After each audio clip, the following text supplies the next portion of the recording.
Gamers, me, Heart the Gamer, and welcome back to another Genshin Impact live stream. As you can tell from this title live stream, it is the Arlecchino story quest. So, I know I've not done Genshin in a very, very, very, very long time. 2 weeks, actually. Oh no, that was my second account. Since my main account, I should say. Last time I did a Genshin with my was a month ago. On just my normal account. But this time I have content, so yay me. I see the value in my own work, but I also see the meaning in all the endeavors of the people of Fontaine. I believe I will continue to take pride in fulfilling my duties.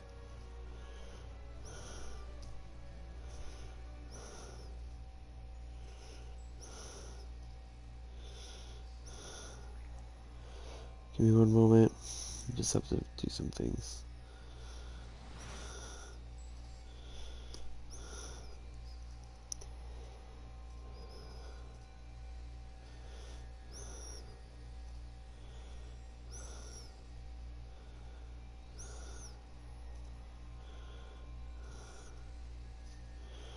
Water comes in many flavors to the discerning palate.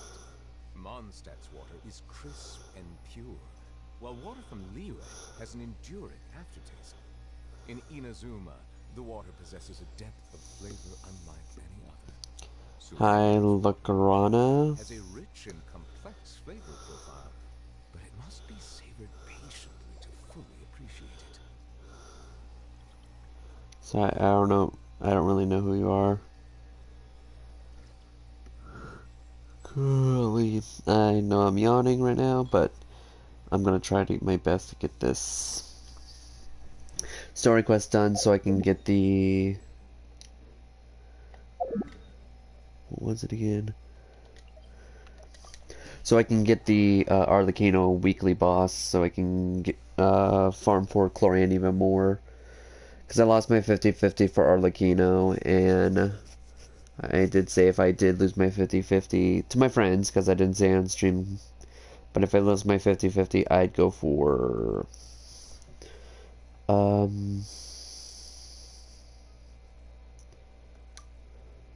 for Chlorian. Jesus. Oh, Paimon knows that voice. I didn't even hear a voice. Over here.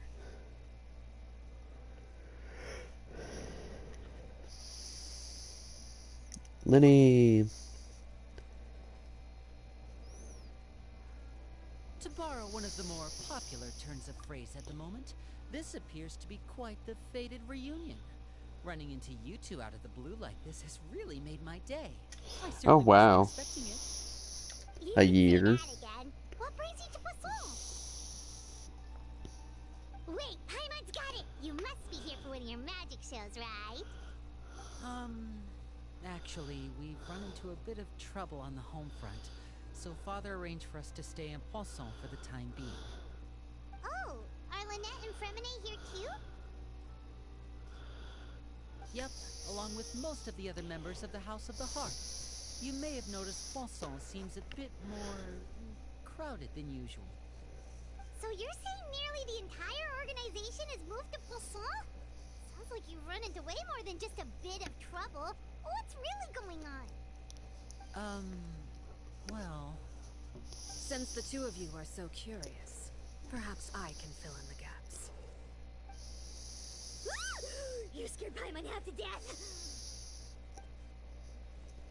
Father, you're here. You know... It's so funny when they keep quoting father. Maybe we don't need to know? It's all probably super confidential House of the Heart stuff, right? We totally weren't trying to pry or anything. No need to be nervous. I could sense your genuine concern from your conversation just now. Of course, I can also understand your confusion. Sending so many Fatui here to Poisson, it's only natural that some might suspect an ulterior motive to be involved. Well, we are a little curious. We still have our reservation about your organization. I understand. I'm aware you've had your fair share of confrontations with the Fatui in the past, and I can't exactly guarantee that we'll remain on good terms in the future. As for right now, however, I would say we have little reason to be at odds, wouldn't you agree? The House of the Hearth could stand to be more open with those who have worked so closely with us in the past. As for the issue at hand, well, it hardly relates to any ulterior motive. To be frank, it all stems from a certain rumor circulating around the House of the Hearth. It's an internal matter. What sort of rumor? A rumor that a certain phantom child is hiding away in the House of the Hearth. Some sort of ghost story movie? I feel like I'm getting chills already. No, ghost story. A phantom child? Ooh, just hearing the name is giving Paimon the creeps. A spirit that should have long ceased to exist is lurking in the shadows of the House of the Hearth. So I decided to bring the children to Poisson before continuing to investigate the situation. I expect I should be able to track down the spirit fairly quickly. After that, it's just a matter of resolving the situation, if you will. It shouldn't be much trouble at all. If you're curious, or if you still have some concerns, it might be advisable to stick around for a few days. I'm sure the children would be exceedingly pleased to welcome some visitors. Lenny, I'll leave you to entertain our guests. I have some matters to attend to. Of course, Father.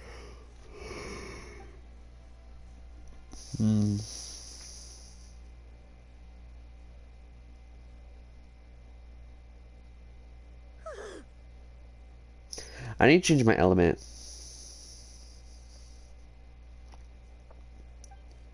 Oh, wait. Actually, I'm not going to read it. It's... It has long been I need to a get dream the of mine story to quest invite done you to without our skipping. home and introduce you to my other siblings. You're quite well known in the organization already. A lot of people have been talking about you, especially after everything with the prophecy. If Just you're heard that willing, cat. why don't you stay a while and have a little chat with us? Alright. We don't have anything else to do right now anyway. But let's be clear, we're just gonna be there as guests, okay? Don't get any funny. Oh, wait a second. If we're your guests, that probably means we'll be treated to lots of yummy food, right? Of course. During our stay in Poisson, we've been helping out the locals with some fishing. We bring in quite the bounty every day. In fact, today is the perfect chance for me to show you what I can do in the kitchen. Let's go. I'll take you to where we're staying. Okay, before we go do that...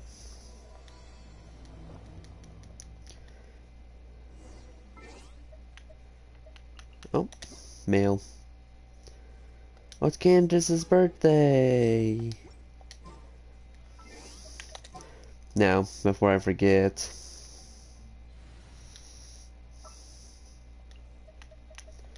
We gotta go change... Full of unsolved mystery.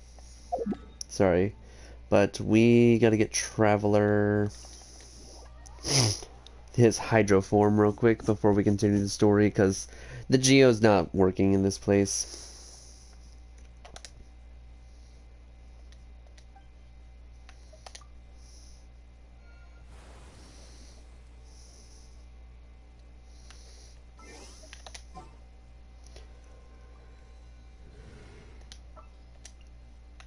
Alright. Perhaps we could take a walk.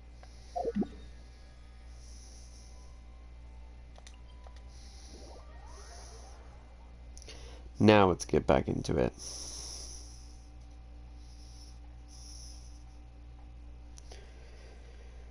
God, this is gonna be 4 hours, so 4 to 5 hours, I do believe.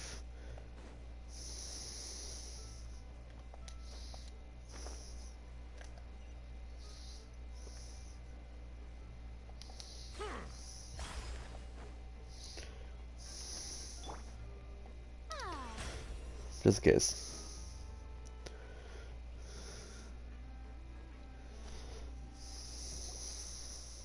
We rented this house from one of the locals to use as a temporary base. I'll come back later and tidy up a bit. After that, it should be all ready for you to stay in tonight. Awesome, thanks! So, where are we off to now? Well, when I happened to run into you two earlier, I was actually in the middle of distributing some supplies. With this many people staying in Poisson, we have to bring in outside supplies every now and then. I should probably make sure the rest of these provisions get delivered. Otherwise, people might start to get antsy. Okay, we'll come with.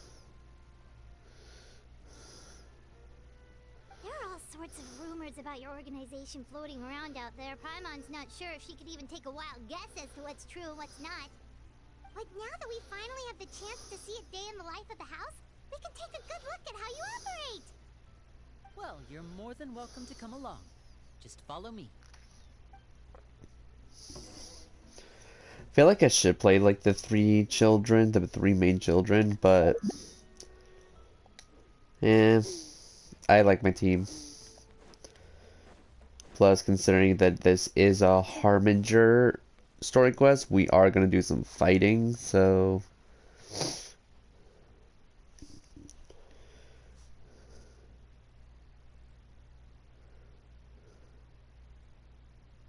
Linny! We're finally here. The supplies. I'm assuming you've... Brought them with me? Yep, here you go.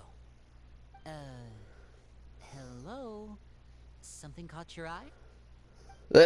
his blank face. Traveler in Paimon!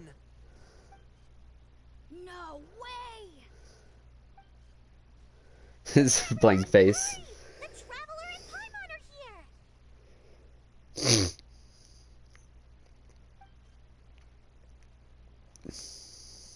One at a time, please. Don't crowd around them all at once. We don't want to scare off our guests now, do we?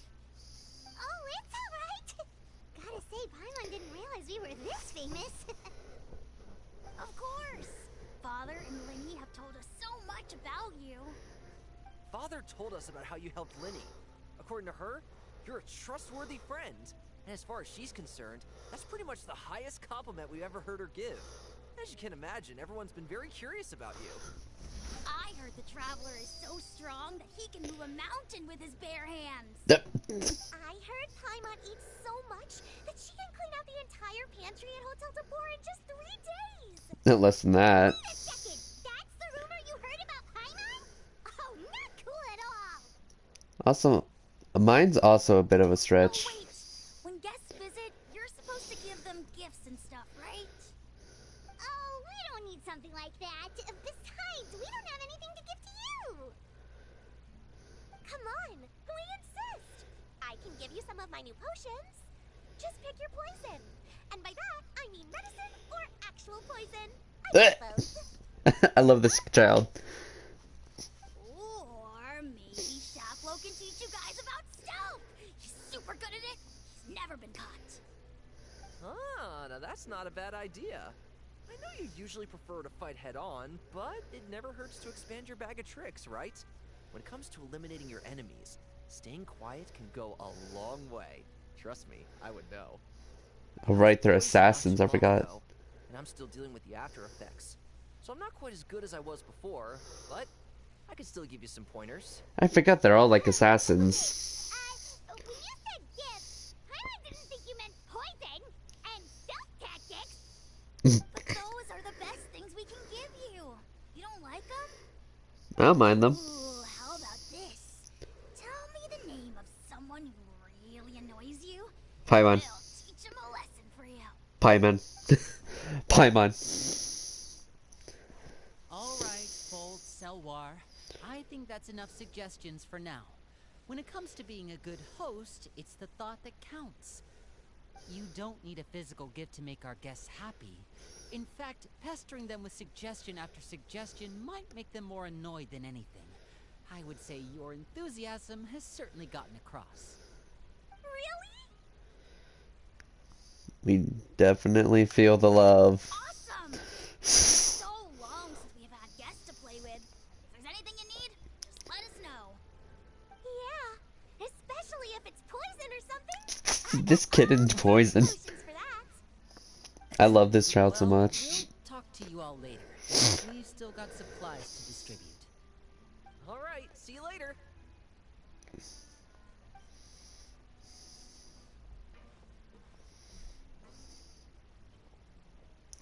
Bye.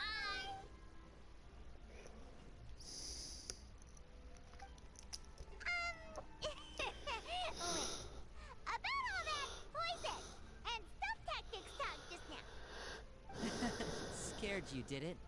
That kind of talk comes with being part of the House of the Hearth. When Foltz was really young, he strangled all of his family pets, just out of curiosity. He was labeled a dangerous problem child and was abandoned by his family. Elwar has an unnatural obsession with potions. Father has forbidden her from trying all the different concoctions she comes up with, but she still tries to test them in secret. You really have to keep an eye on that one.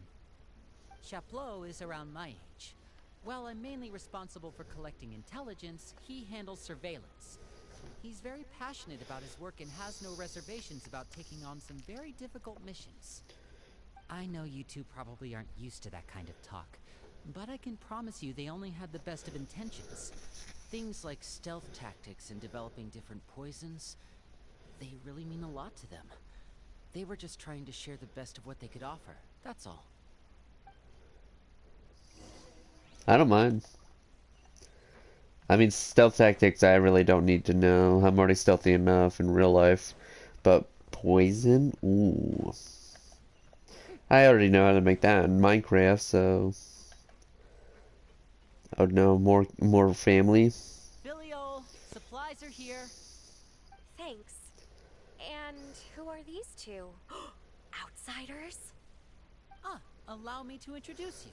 This is the Traveler and Paimon. Oh, you're the famous duo I've been hearing so much about. It's nice to meet you. I heard you've traveled to all sorts of places.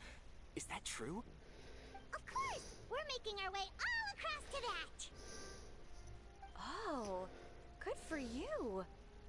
You must be pretty familiar with Fontaine by now, then. Have you seen the new opera that started running recently? I think it's called... The 4,000 Thieves?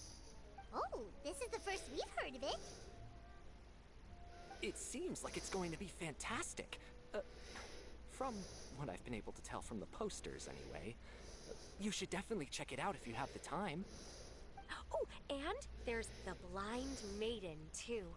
That one is supposed to have audience interaction. Seems pretty interesting. Ooh. After this mission is over, I think I'll go get a manicure. Oh, maybe I should dye my hair. Wonder how much it'll cost. Is it just Paimon, or do these two seem much easier to get along with than the others? Looks like the House of the Hearth has some normal members after all. I heard that. Oh! Yeah, Paimon, you're not quiet. I'm guessing you're referring to Foltz and the others? Yeah, we're definitely not all like them. I bet those crazies are practically foaming at the mouth right now. I'm sure they just can't wait to get back to Snezhnaya to carry out the plan. That's enough, Filial. Don't talk about family members behind their back, right? Whatever. Let's go.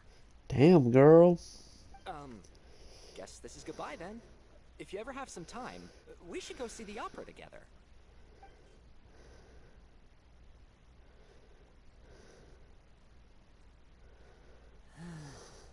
Well, that's it for the supplies. We should probably head back as well.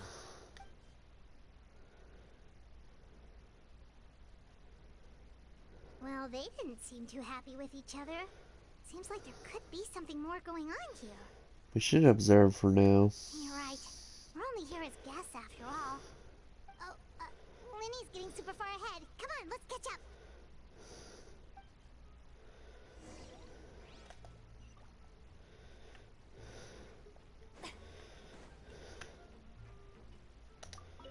Looks like there's more trouble in store next month, too. When will it end? Hey, just focus on the positives. At least our time in Poisson has been pretty relaxing. Don't you think?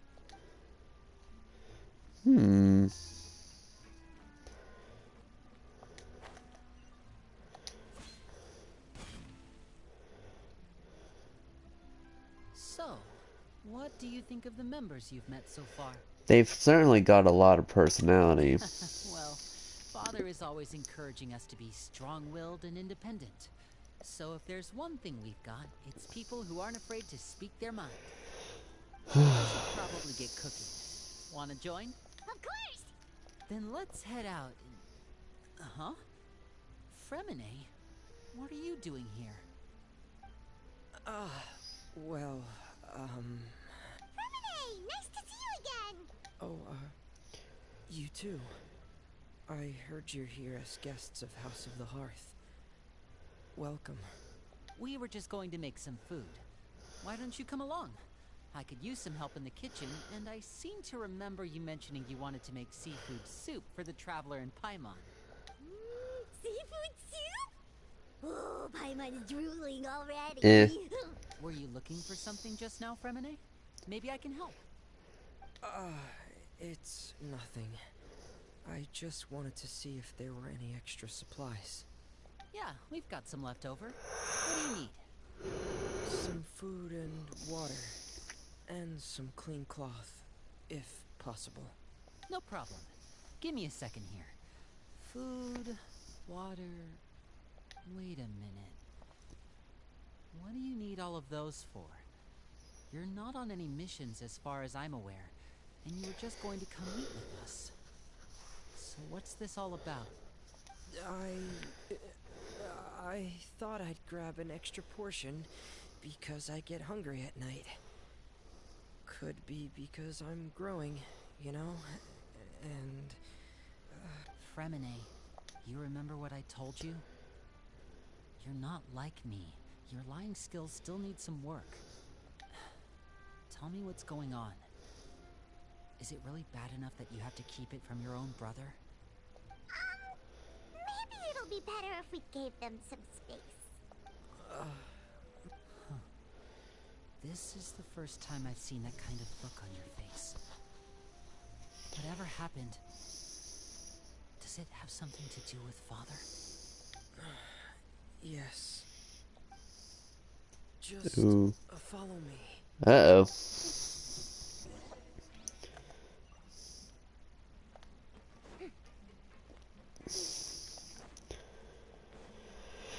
Ah, boy. Oh, is it the mysterious child?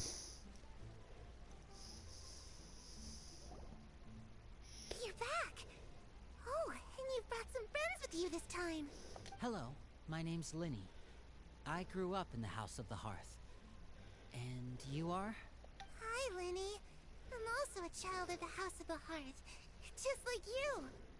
You can call me Clairvy. Clairvy? It's nice to meet you. Does that name ring any bells, Linny? No, not at all. That's not a name we have on our roster, I'm sure of it. What I'm not sure of, though, is how she managed to sneak in. She must be the phantom child Father's been searching for. From the looks of it, I'm guessing you were the one that found her, Fremine. You, haven't told Father, have you? No, I haven't told anyone. I've just been keeping her hidden. For how long? About half a month now. What the hell? So ever since we got to Poisson, then. Do you have any idea what you're doing? I know what I'm doing. Really? Because from where I'm standing, it looks like you're hiding the very person Father has been trying to find. If Father finds out about this, everyone involved is going to be punished. You know the rules of the house, Fremine. I know you do. Father doesn't tolerate any form of betrayal. So why are you doing this? I've thought it through. And I just can't hand her over like that. Linny, don't you remember last year? Chaplot nearly died after getting poisoned during that one mission. He wasn't able to get back before the poison started taking effect, and not a single person was there to help him. That night, while I was sleeping, I heard a voice telling me to go save him. I opened my eyes, but I couldn't find the source of the voice. I thought maybe I was just hearing things, but I went to look for him anyway. Luckily, I got there with enough time to save his life. That feeling of being haunted, of hearing voices, It's happened many times in the House of the Hearth. I'm sure you've noticed. So what you're saying is, that was her? She was the one who spoke to you that night? Unless there are other spirits roaming around the House of the Hearth, I don't think there's any other possibility. If Clairvy were our enemy, it wouldn't matter whether she was a spirit or an actual child. I would have acted without a second thought, because that's what Father ordered us to do. But she's been living with us, helping us from the shadows all this time. I think that makes her family. I couldn't just hand her over to be dealt with. Not when there's so much we still don't know. So what's your plan then? You can't keep her here forever. Someone is bound to find out eventually. I haven't thought that far yet. I don't want to disobey an order from Father, but I also don't want to put Clairvy in danger. Come with me. There are a couple things I'd like to say to you in private.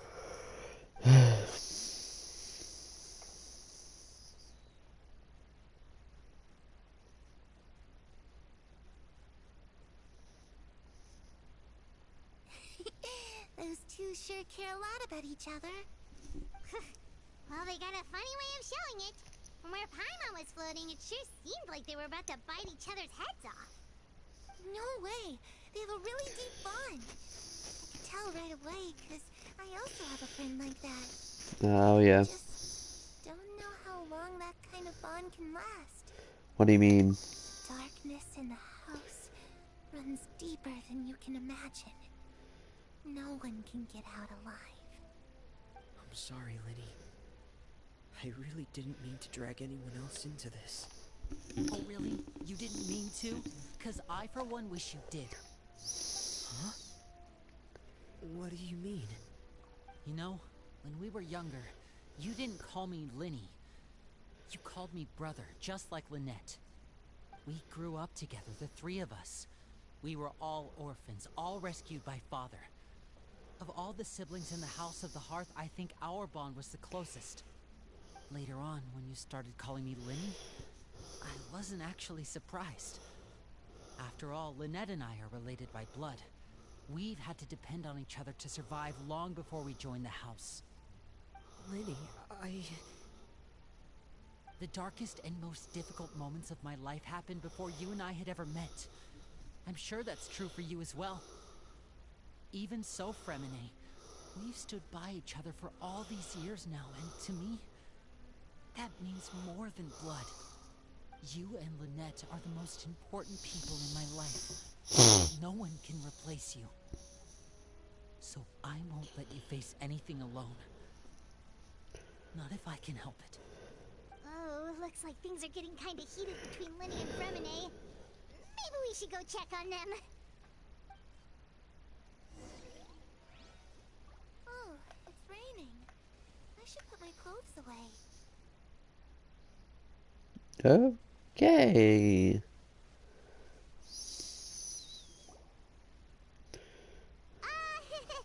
you two!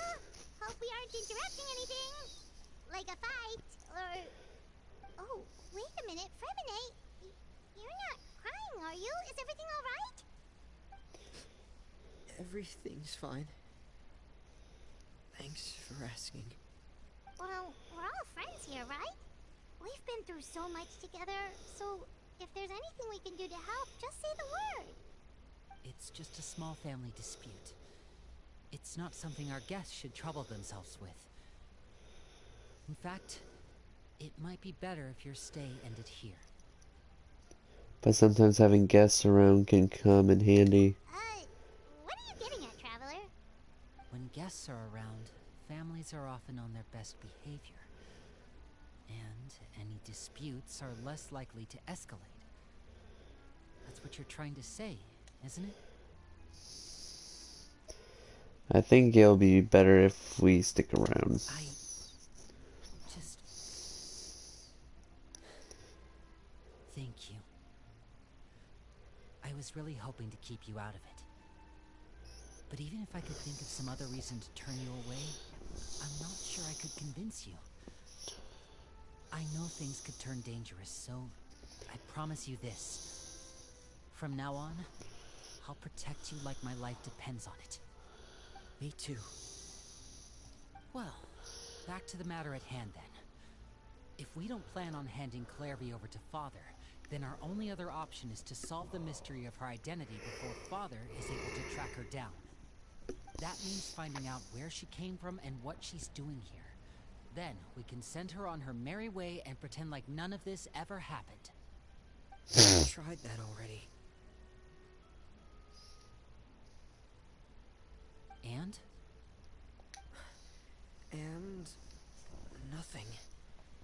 I tried taking her somewhere really far away, but after some time, she just reappeared. She even came with us all the way to Poisson. It seems like wherever the house is, she follows. I don't know much about spirits. Do you two have any ideas? Let's see here. Paimon remembers hearing something like, if you fulfill a spirit's last wish before they died, they'll let go of whatever's keeping them here and return to the ley lines. Oh, it's just that Paimon doesn't really remember where she heard that, so it's not guaranteed to work or anything. Well, sounds like it's worth a shot. Guess that means we should go ask her about her wish. But first, Fremine, I need you to promise me something. What is it? I need you to promise me that this will stay between the two of us. We're the masterminds behind this whole thing. No one else gets involved. Can you do that for me? Of course. I promise. All right. Then let's seal the promise just like when we were kids. Fist bump on 3. Ready? 1, 2, 3. I swear. Oh, hi, Lynette. Whoa!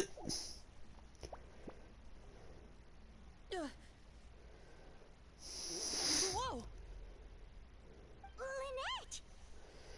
You scared me. Not really. What a surprise! What brings you here, dear sister? Hmm? And, when exactly did you get here? You're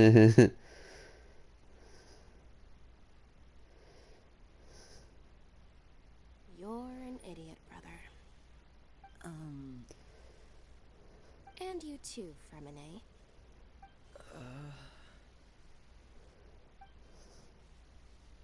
You 3, Traveler. And you 4, Paimon. Wait, what did we do? I've seen Clairvy around the House of the Hearth before. I hadn't seen her in Poisson, so I figured she must not have come with us. But it turns out, you were just hiding her. I heard you talking about your plan. Rather than steering clear of the situation, I'd rather fully join in. Hee hee. Nice try. If you don't agree, I'll have no choice but to report everything back to Father. Simple as that. Damn, girl. You're not giving us much wiggle room here, Lynette. Well, I guess we're all in this together then. After we talk to Clairvy, we'll figure out our next move. There's no time to lose. Let's go. It's always the animals that are always getting involved in everything when they're not supposed to that much. Lynette's that case for this region.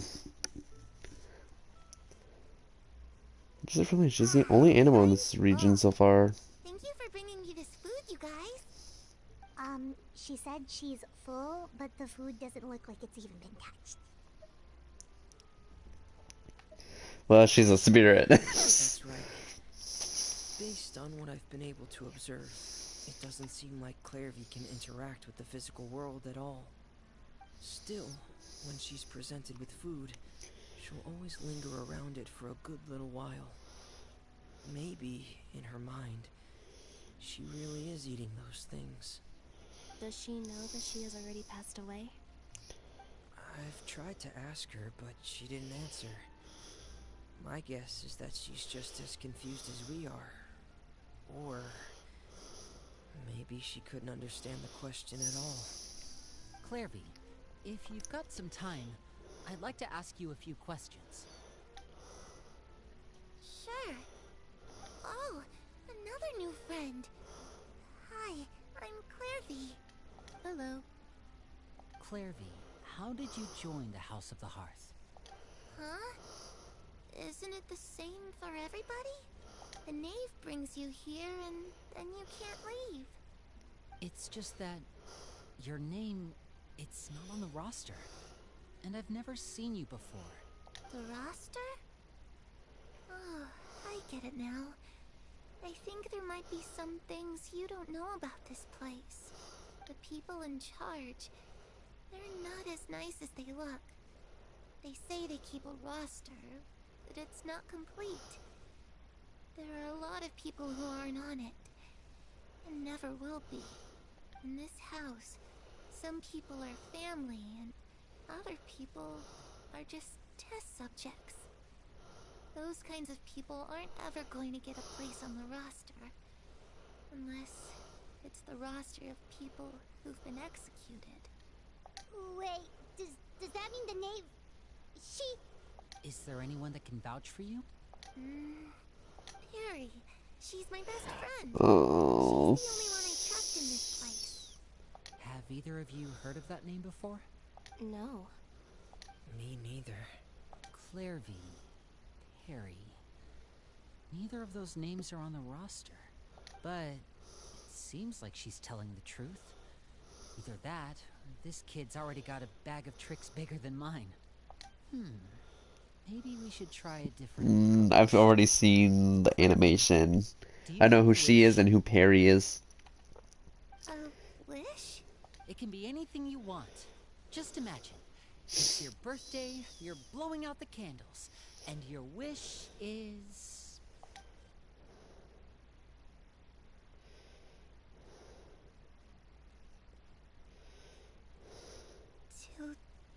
To go outside, where the sun can find me. That's... it? Well, that sounds easy enough. Darkness in the house runs deeper than you can imagine. No one can get out alive.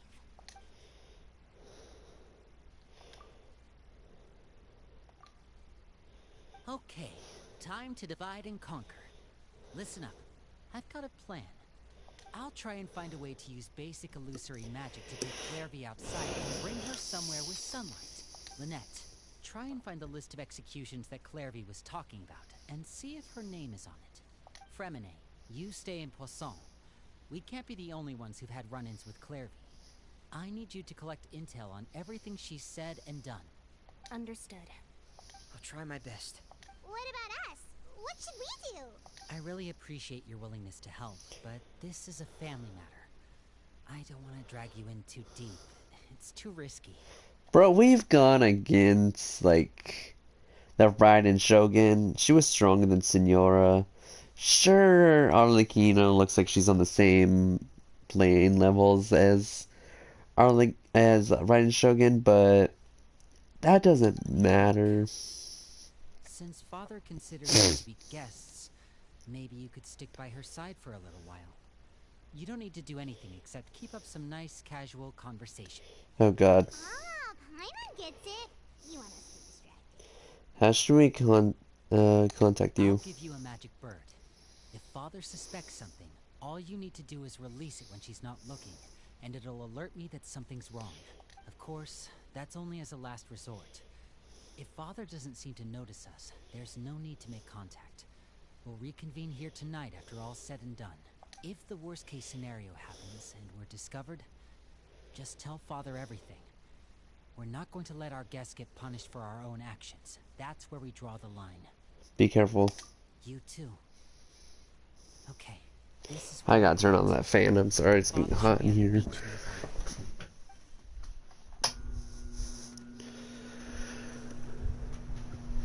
hope this goes well. No, it has to go well. That's the only way this can get resolved. Alright.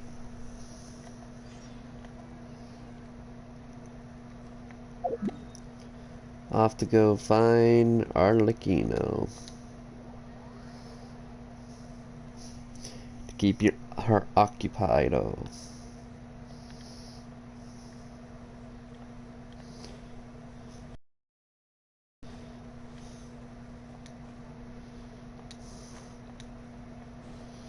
God, I love those wings so much.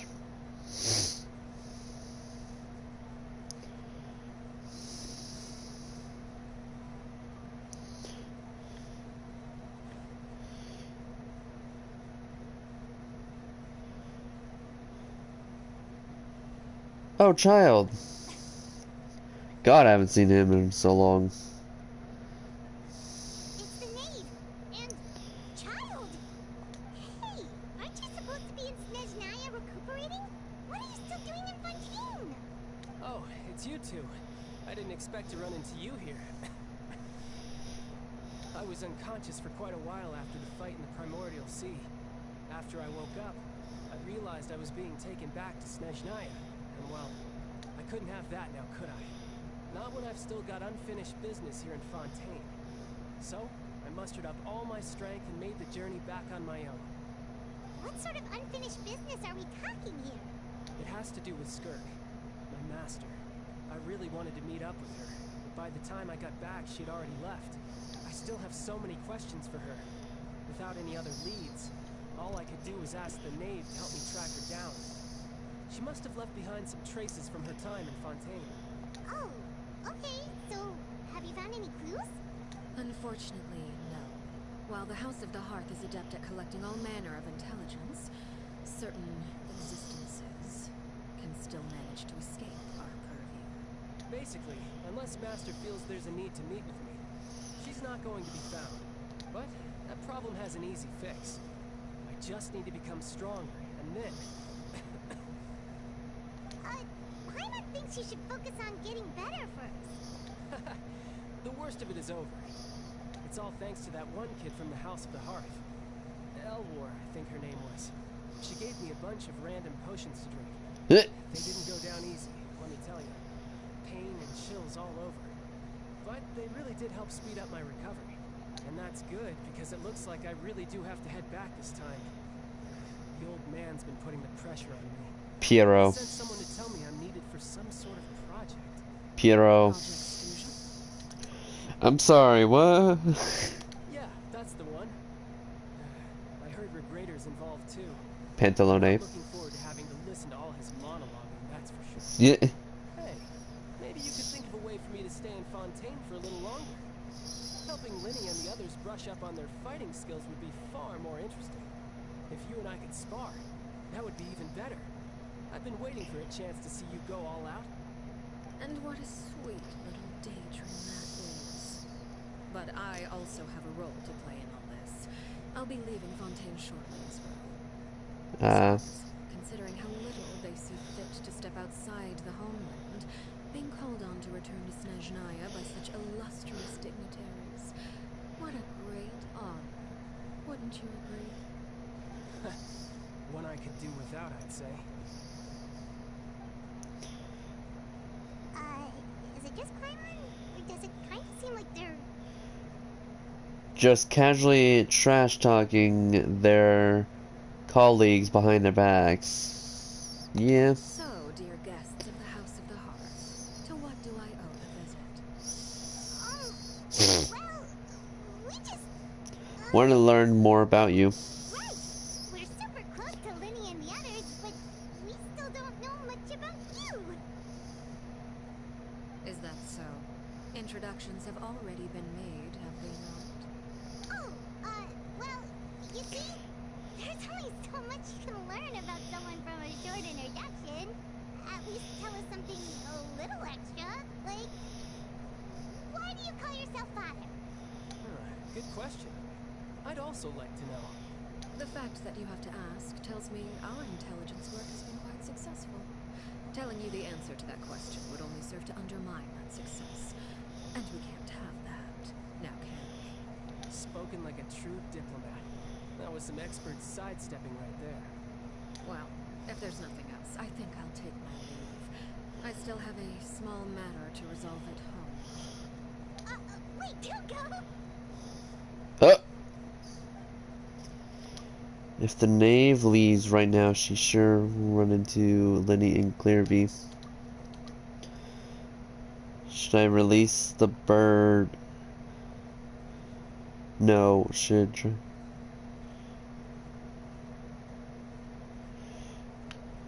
But the hard. Yeah. I'd also like to hear the answer to this. I've met some of the members of your organization, and they all seemed like really good kids. They actually reminded me of Tonya and Tusser. Which, by the way, if you ever betray them, I'm just letting you know, I won't let you off easy. And why would I betray them? Well, you've already betrayed the House of the Hearth once, haven't you? At least, that's what I heard. Ooh. Ooh. We struck gold. Okay, I admit. That's just what the old man told me. The rooster, I mean. Pulcinella. The knave betrayed the House of the Hearth, so does that mean that what Clearview said was true? Does the knave really treat her children like test subjects? Wait, did you really do something bad to those kids? Never mind what I've done. I'm more curious as to what the mighty rooster had to say. Right? Care to enlighten me? Well, nothing much. Just some stuff about you taking out many other members of the House of the Hearth, and even going so far to attack your own family. I see. Huh. Based on your reaction, I'm guessing it's all a bunch of lies. Hardly. I don't appreciate his particular turns of phrase, but I suppose he didn't say anything untrue.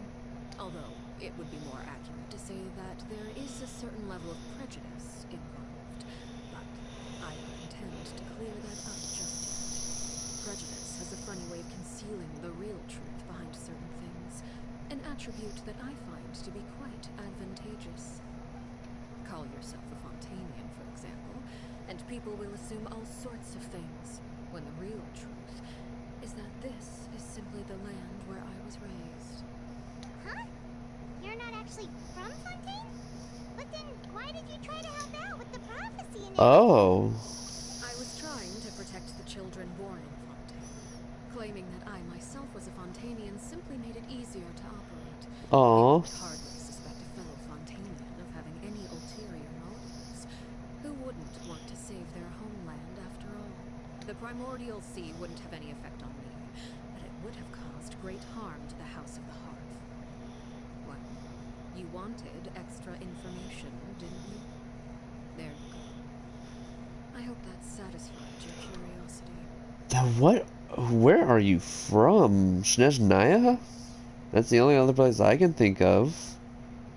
I've never heard her be a Mondstadt kind of person. Nor Leeway. Definitely not Inazuma. So it could also be Natlan because of her curse, but at the same time, like, the curse can't just do that, it has to do more than that. So much for learning anything else about her betrayal. She probably only revealed that other secret in order to change the subject. It seems like she's trying to avoid talking about her past. You stayed in Fontaine for the kids. Okay, maybe I should read. Apologies. Looks like I was holding on to some prejudices myself. Good. Like I said, I like it when others have misconceptions of me.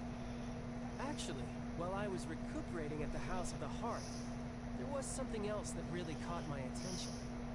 I heard that members always resolve disputes and arguments with a friendly spar, and the loser has to back down. Seems pretty cool if you ask me.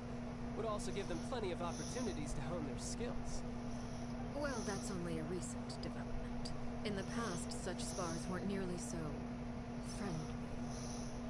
The losing party would lose everything, including their life. Sounds like Natlan. They were that high stakes? Ooh, at least that's not a thing anymore. Or at least the Cloran thing. Atmosphere's not half bad. I'm a bit jealous, actually. You've got so many family members around you, and you even get to live with them. Having a lot of family around means dealing with a considerable amount of bickering and scheming. Once Tonya and Tusser enter their rebellious phase, I'm sure you'll understand.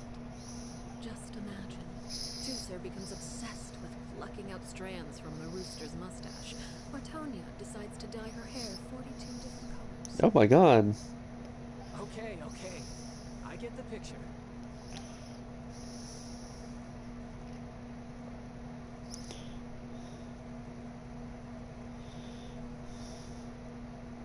Well, would you look at the time? I should probably get going. Traveler, Paimon, not sure where our paths will cross next. The next time we run into each other, we should definitely try and find. It's gonna be Fontaine again or Shinichaya. It's not gonna be Natland, that's for sure. Alright. Well, thanks for everything, Arlecchino. No thanks necessary. You also played a part in obtaining the Gnosis. I would say we can call ourselves even. I like the sound of that. Well, I'm off. See you all some other time. We should probably get going too. Do you want to head back with us? Oh, you want me to leave so soon? Oh, well, you see, I'm rather enjoying the evening breeze. If you don't mind, I think I'll stick around for a bit. I have some things to think about. Apologies for not attending to you like a proper host. Please forgive this slight. I do hope you'll have a pleasant stay. we managed to keep her distracted until nightfall. Good thing Child was there to keep the conversation going. You don't think she suspected anything, do you? Oh? You decided to stay a little longer. Let's take in the ocean view together, then. It's not really... whatever.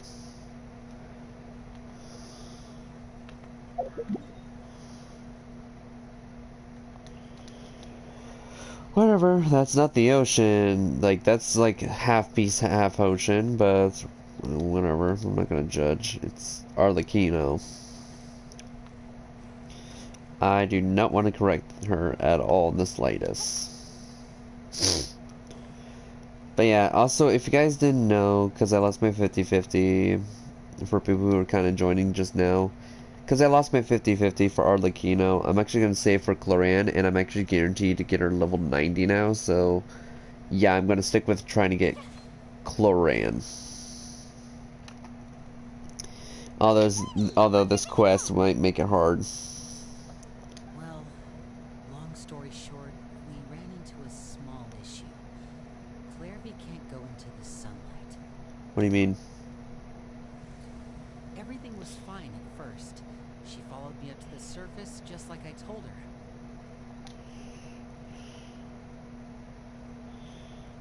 But as I led her out of the shadows and into the sunlight, she vanished.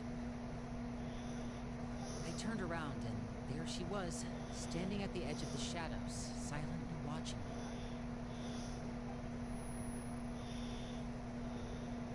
Huh. Maybe she's afraid of sunlight, or... No, it wouldn't be your wish if that were the case. Well, we could always try pushing her into it. Not sure pushing works on a non... whatever. Oh, true. I pretty much tried it all already. Nothing worked. Eventually, the sun went down, so all I could do was bring her back here. How did it go with you, Lynette? Good. I've got the list. It's right here. Really? Well, what are we waiting for? Let's take a look.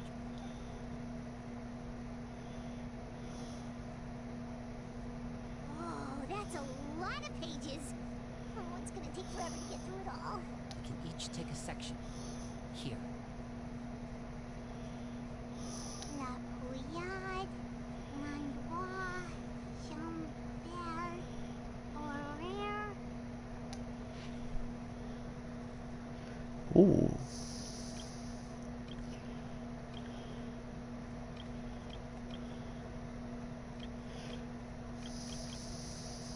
Oh, yikes.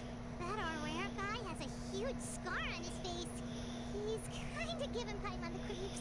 Huh. scars from an injury he received during a mission. I still remember him joking with me about it. He said any future lover would take one look at him and then lose all interest. Did he say anything else? Well, I asked if there was someone he was interested in. He said no, and that's where our conversation ended. Oh, damn. It was only later that I learned he really did have someone he liked. He risked everything to escape so he could be with her, but it didn't work. One day, Father asked to see him, and, well, I never saw him again after that. Wait, so that means the knave, she... It may seem cruel, but it's just one of the rules of the house. Betrayal is not to be taken lightly. We know too many secrets to come and go as we please. So, if you do try to leave, pay with your life.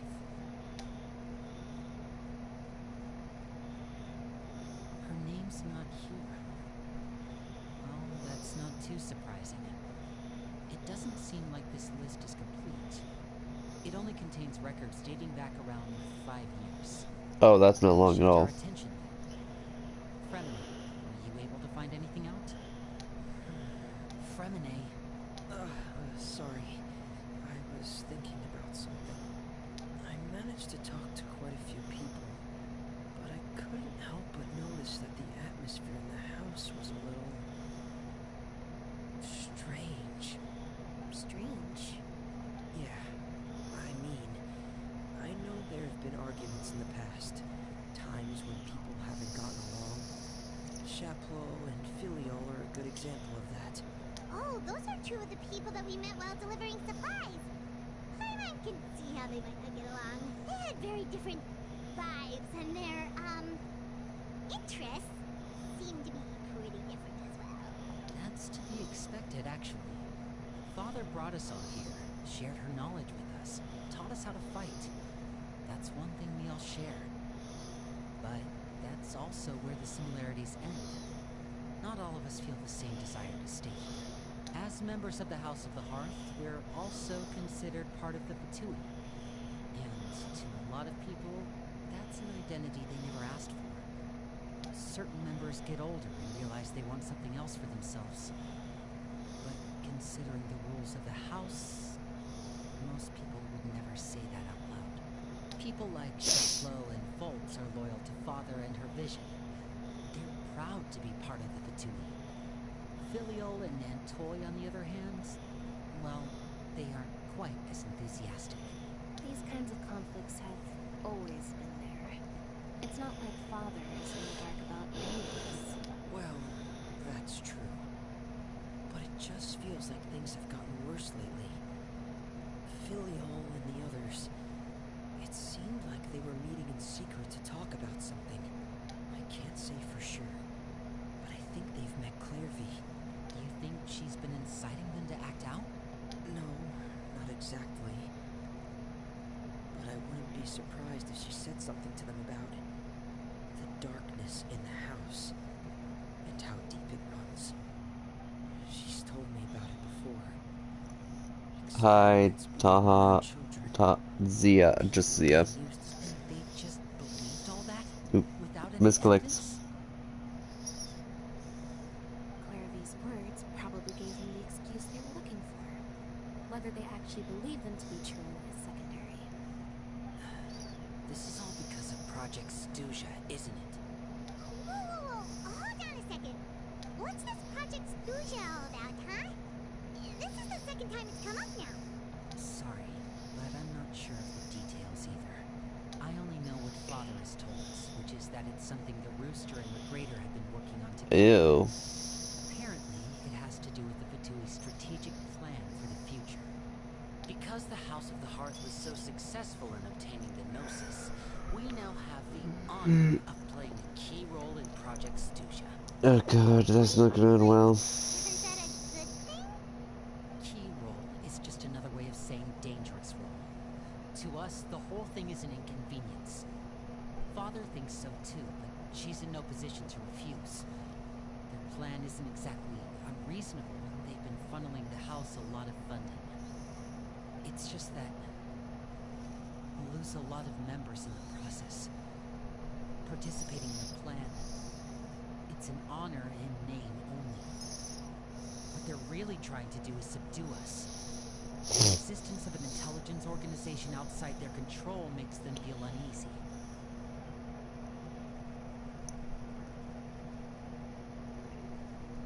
Oh god.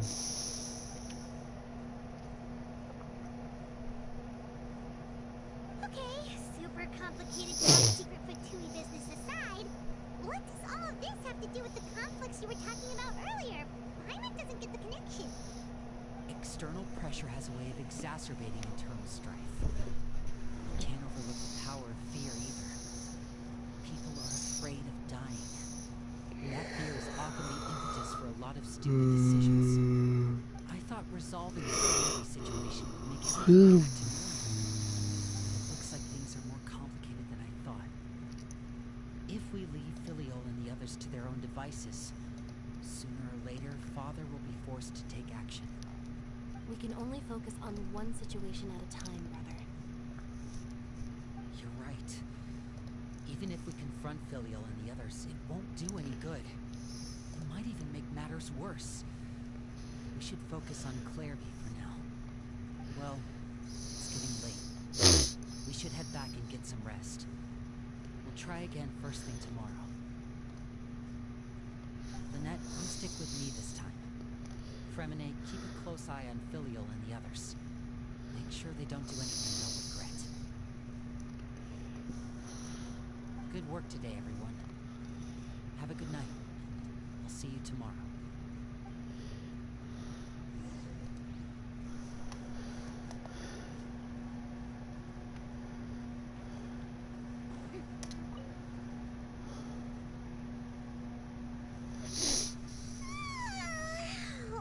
I'm always looking forward to an early night, but she can't sleep at all.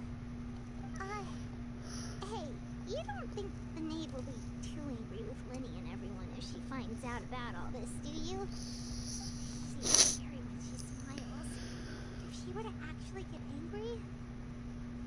Ooh, you have to protect Paimon if that happens, okay, Traveler?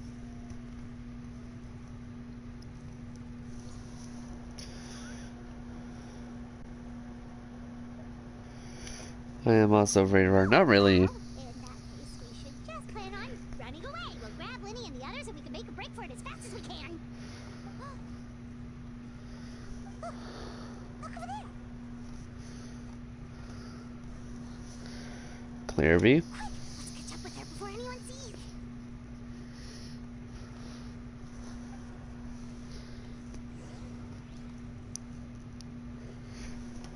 Alright. Bro, what the hell is this vision? How do we see her?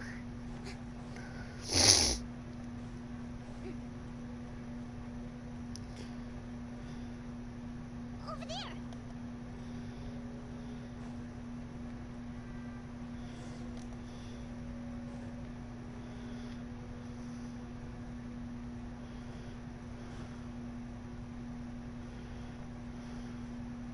Oh, where is she going?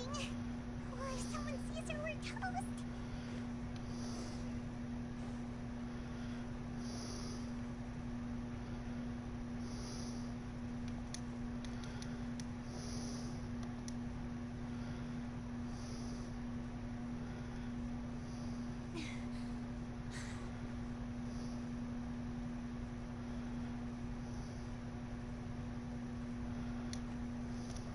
Oh, look!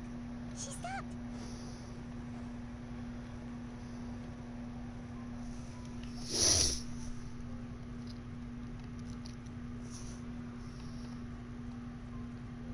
Clearly! Shh. I opened the window while no one was looking. Look how pretty the outside is.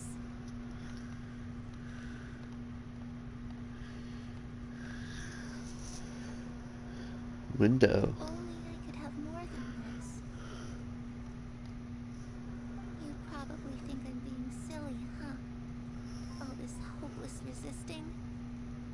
It's better to dream of what I could have than try to make it a reality, right? Please, help us get on the same page here, Clary. We need you to tell us what you know. Can you do that? Sure. Although, after you hear all this, I think you might regret that decision. Everyone in this family is nothing more than a tool. Something to be used and exploited. We're all expendable. Including me. As long as you're useful, you get to stick around. Lose your value.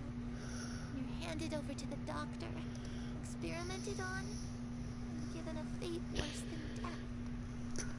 I've seen it happen again and again, and I've had enough. You're saying the knave did all that? It's just, that doesn't seem like something she would do. She's scary and all, but it seems like even she has lines she wouldn't cross. I knew you wouldn't believe me. Everyone thinks she's a good person. They all think of her like a real mother. Mother?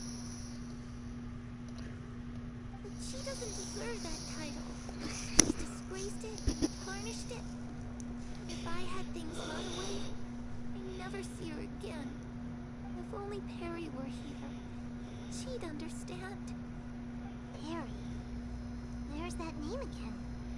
Also, Paimon's getting a strange feeling. It almost feels like she's not really here with us. Paimon can't tell if she's actually talking to us or if she's mistaken us for someone else.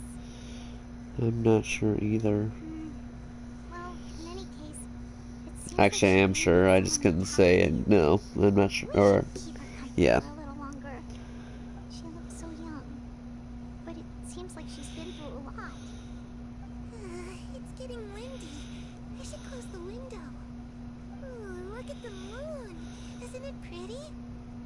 Hey, wanna hear a secret? I heard that if you look up at the night sky in Shneshnaya, you can see the aurora. It's supposed to be super pretty. Even prettier than the moon tonight. Oh, I'd love to see it. For real. Perry and I promised each other that once we're older, we're gonna go see it together. But I can't find her. I'm worried she's all soupin. No, that wouldn't happen to her. She's special. Mother likes her a lot. I should really go talk to Mother, but we just fought. She doesn't want to see me, and I'm too scared to face her. What should I do?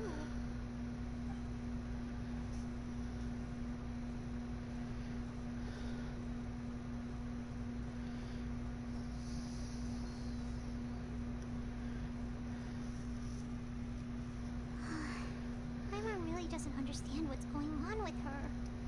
Well, let's head back. We've got an early morning tomorrow.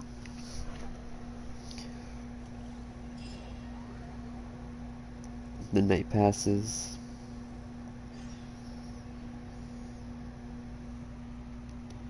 Alright, looks like we're all here. Let's go ahead with the plan. Before we do that, I have a question. Oh?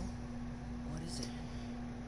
Have the knave and the doctor ever worked together? What makes you ask that?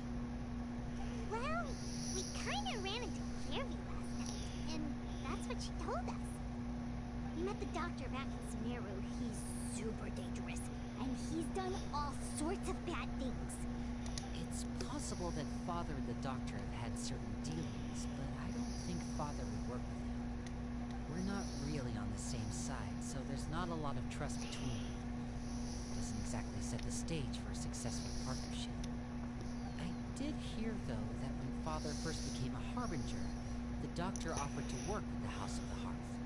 Father rejected most of his proposals, except for one. It had to do with some sort of secret experiment. Secret experiment? Could that be what Clearview was talking about? I don't think so. I don't know any details about the experiment itself, but I do know it's an entirely independent operation. The Doctor only proposed a direction for the research. That was the extent of his involvement. I still don't think that counts as working together. The details of the experiment are confidential, but complete records are kept on all participants. that doesn't seem to be the case with the situation Clairvy referred to. I know you don't agree with some of the Fatui's methods, and I'm not asking you to. But I am asking you to trust us on this. The House of the Hearth has its own principles. There are certain lines we're not willing to cross. Alright, that's good to hear at least. Clairvy seems to think the Knave and the Doctor worked together to do something horrible. If that turned out to be true, Paimon doesn't know how he would even face you guys. It's just that it doesn't seem like Clairvy is lying either. The easiest thing to do would be just ask the Knave directly, but Paimon doesn't think she'd tell us. Let's focus on the plan for now. Father didn't come back last night. She's probably still near the shore. We'll be counting on you to distract her. Damn, she's such a night owl. Fremine, you know what to do.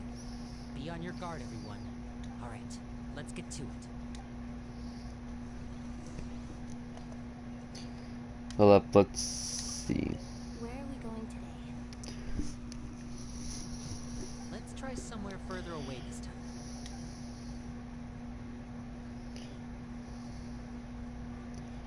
I don't see Fremine, so... Near the shore? Wow, she quite literally didn't move.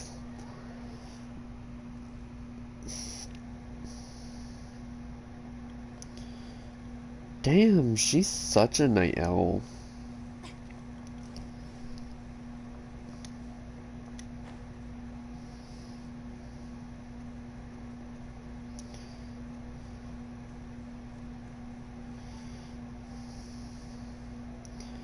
Man, it's so sad of what I know because of the animation. I think I was supposed to watch the animation after doing the story quest, but I just couldn't help myself. I just really wanted to see it and see what happened to Arlecchino, which was the first time they've ever done that. You again. I must say, you look a bit pale. Did you have trouble sleeping last night? A little. Perhaps if you had less on your mind, you'd be able to absolve yourself of such troubles. So what are you planning to do now? Catch up on some sleep? Or should I give you some time to rack your brain for a topic to discuss before I ask any questions?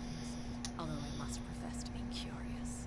Without child here, how do you plan on distracting me? Oh, I want Cloran, but it's so hard because I know the story quest is good. Like, every story quest of a character, I'm like, oh, I don't want them. I know their story quest is going to make me change their mind, and oh my god, it is so hard to resist a wish for Arlecchino right now. Us?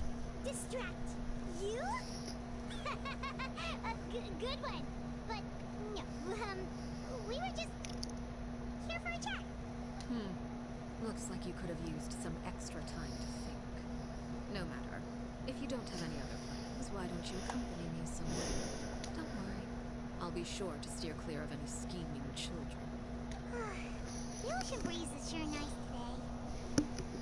So, you know everything then. Children always think they can hide things from the grown-ups. But nothing gets past me. Least of all a little scheming. I think I'll let them have at it for a little longer. I can be very patient. Well, I'll leave you to think things over. If you're so inclined, meet me outside the Palais Marmonia. Good things come to children who do as they're told. So I do hope you decide to tag along. If only for your friends' sakes. Damn. What should we do? She clearly knows about everything we've been doing, and Paimon doesn't think it'd be a stretch to say she was threatening us just now. We should release the pigeon that Lenny gave us. Oh, good idea. Hopefully he sees it in time. Well, we should probably head to the Palais Marmonia. Paimon doesn't want to find out what happens if we don't show up. Based on what the Knave was saying just now, it sure didn't seem like it'd be anything good. We really don't have any other option. Guess all we can do is take it one step at a time. Okay, then we probably shouldn't keep her waiting. It seems like Linny and the others are on thin ice, so let's do our best to not get them in any more trouble.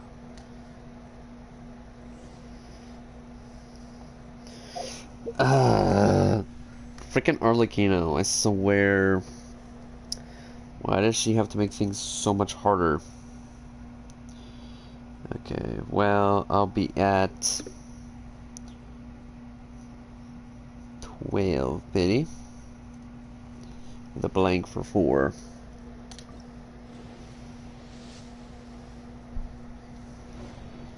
And I can skip it because I have another.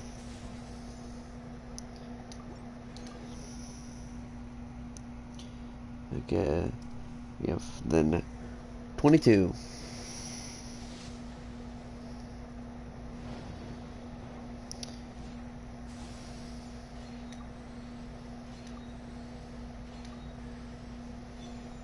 One, 2, 3, 4, 5, 6. Okay, 6 pity.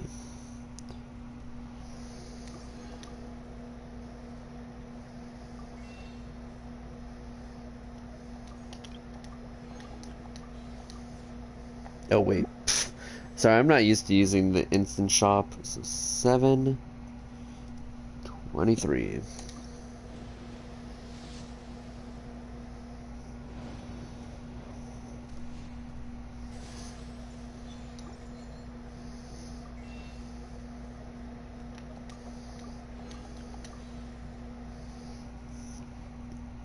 Okay, 124.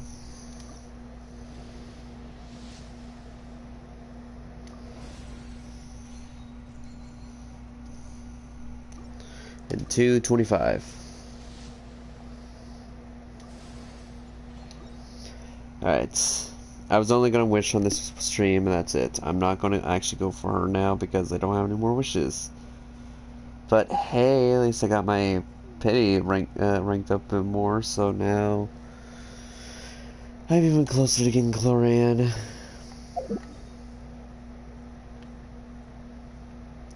God, that's why I hate doing the story quest, but I need to do it for Cloran's sake, because Cloran needs the Arlecchino weekly boss.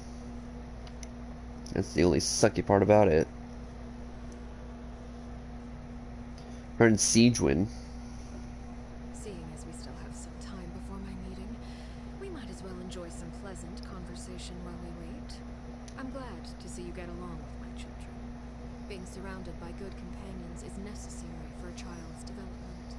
You're not planning on doing anything to them, are you? I assume you're referring to Lenny, Lynette, and Fremine.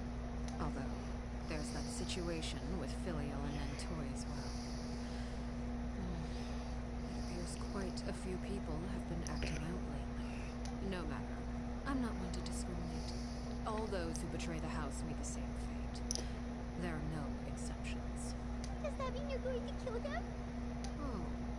Are you here to beg for their lives? I'm sorry to disappoint, but the rules of the house change for no one. In my organization, everyone is responsible for their own actions. But don't you care about them at all? They really respect you. They even call you father. You must feel something for them. Any organization in which feelings come before principles is one destined for ruin. The House of the Hearth is hardly an exception. You could say our principles are more stringent than most. Perhaps I can offer you this consolation at least. As our guests, you two will not be held accountable along with them.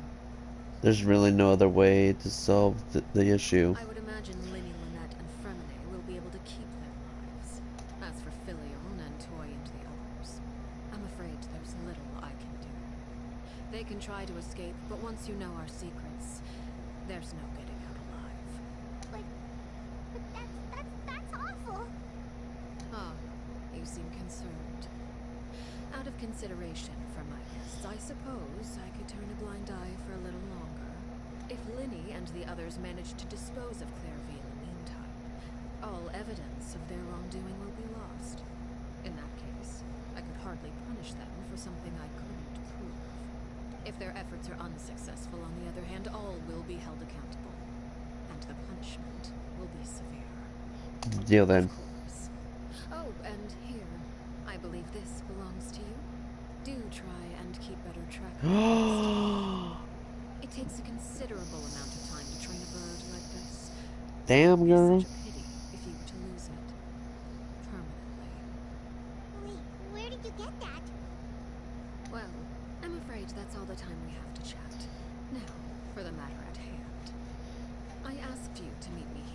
I have business at the Palais Mermonia.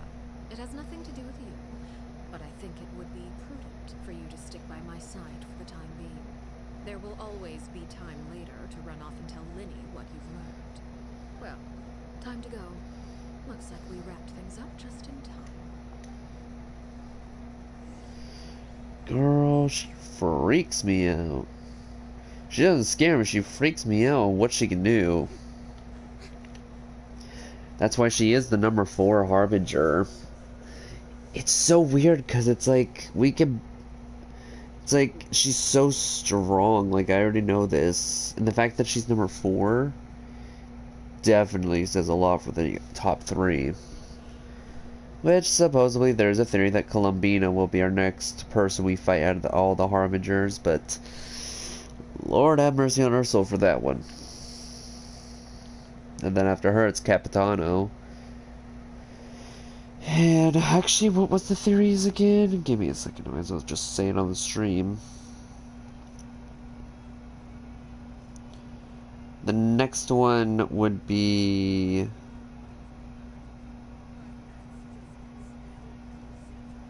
the Rooster, I think? Hold up.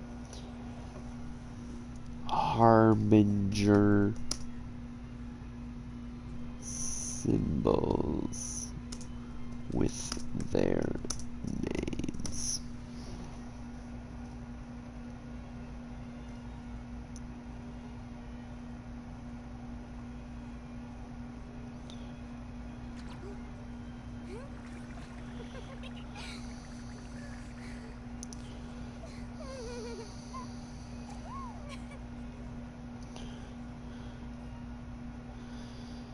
Okay, so the order from what I'm seeing for this picture and stuff, it will go Columbina, then it will go Capitano, then Ponceñella. Okay, that would be interesting. Then it would go to Torre, then Piero,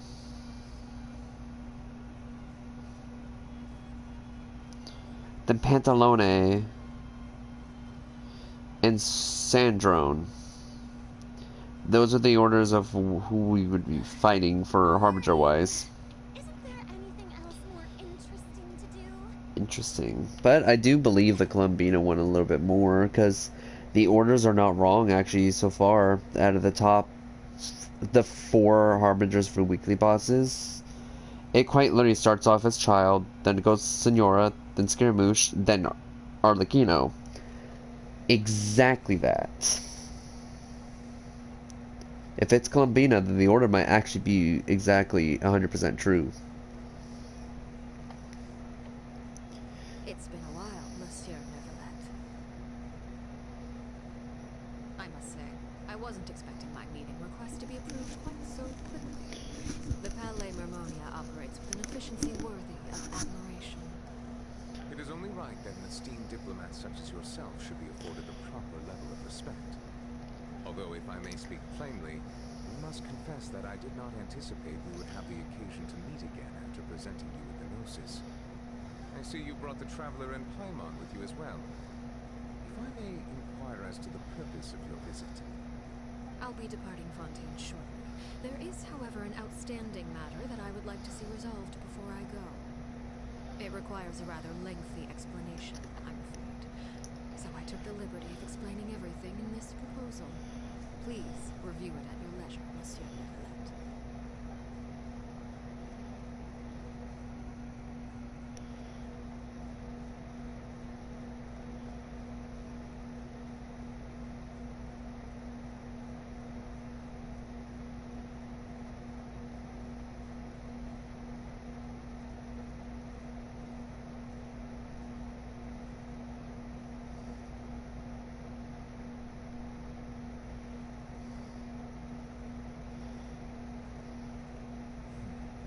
I understand your request. However, at the risk of causing offense, I must admit that I fail to see why you would wish for such a thing. I heard you have a certain fondness for water tasting, Monsieur Neverland. Uh. So allow me to use water as an analogy. A family is like a large body of water with countless rivers flowing in and out. As someone who watches over this system, I would hope that each river that flows from the source will eventually reach the ocean. Of course, objectively speaking, I know this is impossible. Most of the rivers will dry up along the way, disappearing into the ground and leaving nothing but a barren riverbed behind. Not all rivers are destined to reach the ocean, but I would not see their existence rendered meaningless. I believe the water that flows within them is simply meant for a different destination, like a field in need of irrigation. Or perhaps the glass of a certain water-tasting enthusiast. Did you get any of that, Traveler? Kind of. Your words paint an optimistic picture indeed. Allow me to remind you, however, few among us are willing to sip from a glass filled with tainted water. It may have been tainted at one point in time, but not to worry. I'll make sure it's drained of all impurities and returned to its cleanest form.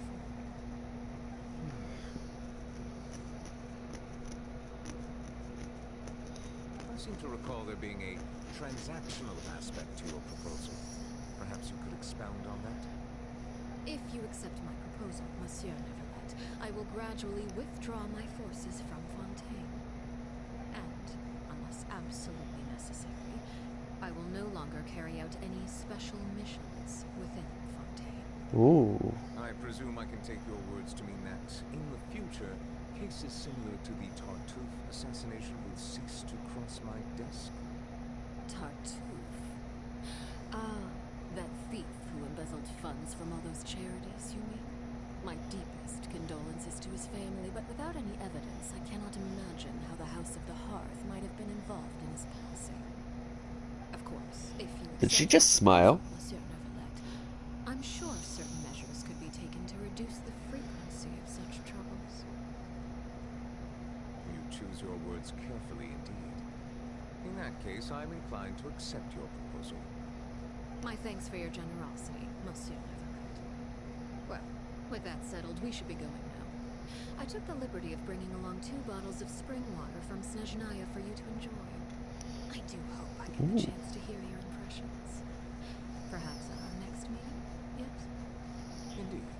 I trust you would not overlook your commitment in the meantime.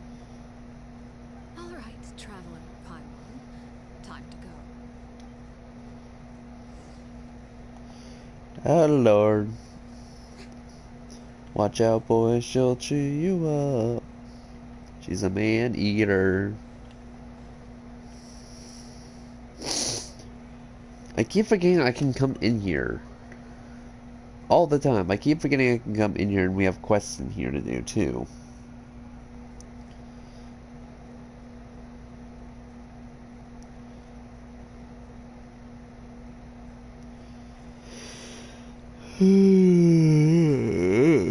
Oh, God. I know I'm not even halfway done with this story quest, that's for sure.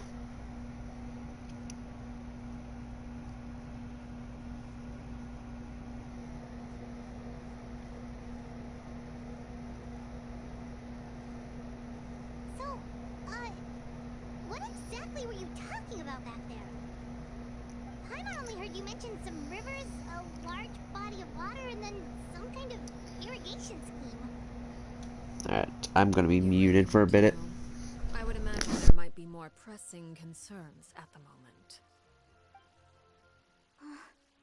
Lenny, Paimon really hopes everything's going okay.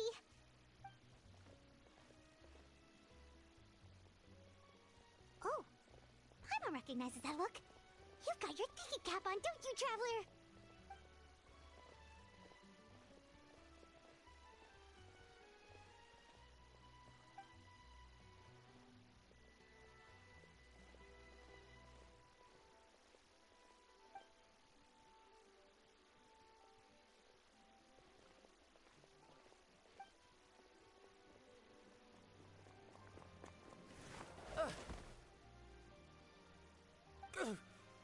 Oh, shoot. Are you alright? Oh, jeez. I'm so sorry. I was so focused on selling these papers, I wasn't looking where I was going. I also wasn't paying attention. Well, let me make it up to you at least. Here, take this paper. On the house.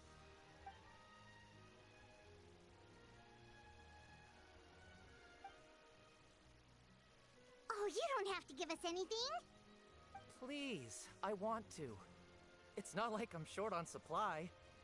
All the extras will be useless come tomorrow anyway. It's my fault, really. I was just trying to bring home some extra mora for the family, but I bit off more than I can chew. I haven't had many takers today, so I'm still swimming in papers. What's going on here? Nothing much. I just ran into your friend here on accident. I should probably get going, actually, so... Hold on. Of course, I'm happy to compensate you with mora, it's just...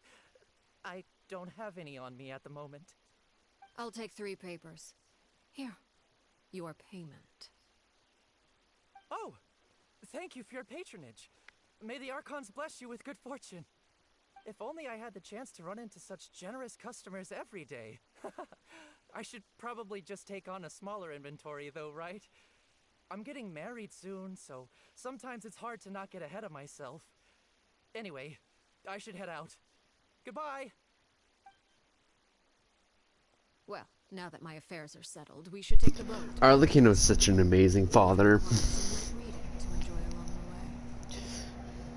God, she's such an amazing person. Why don't we stick around for a little longer? Paimon just realized how hungry she is. She can't head back to Poisson on an empty stomach.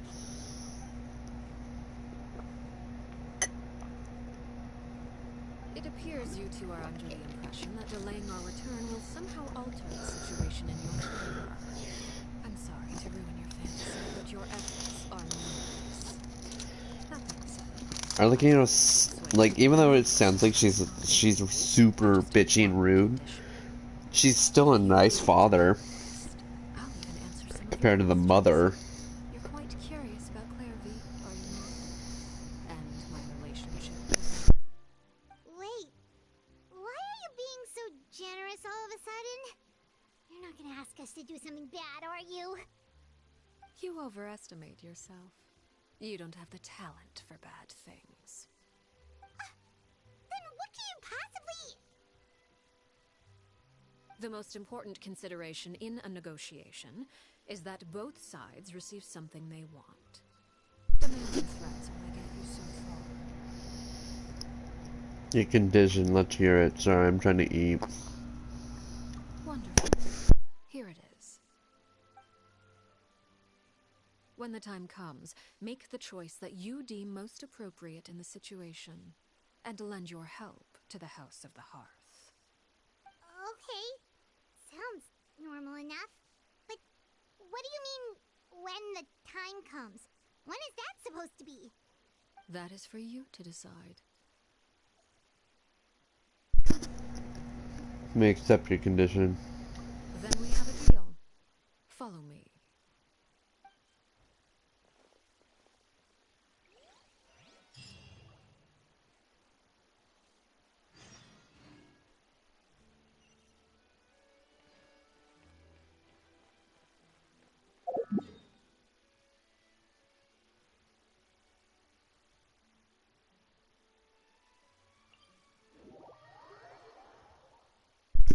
I don't think I've ever been in that middle section, like, at all. And I think it was only once. Just to unlock a waypoint. Oh, golly.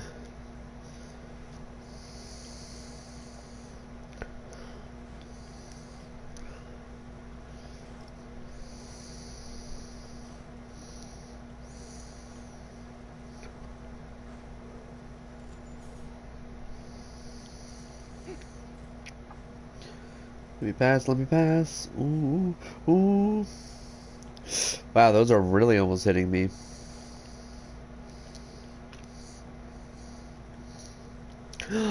I remember this from the... Oh my god.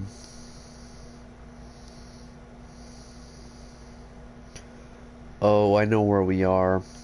Strike a pose!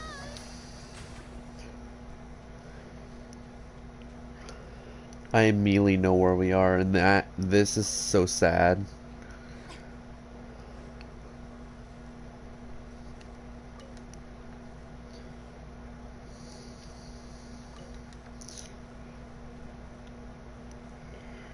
Oh my god.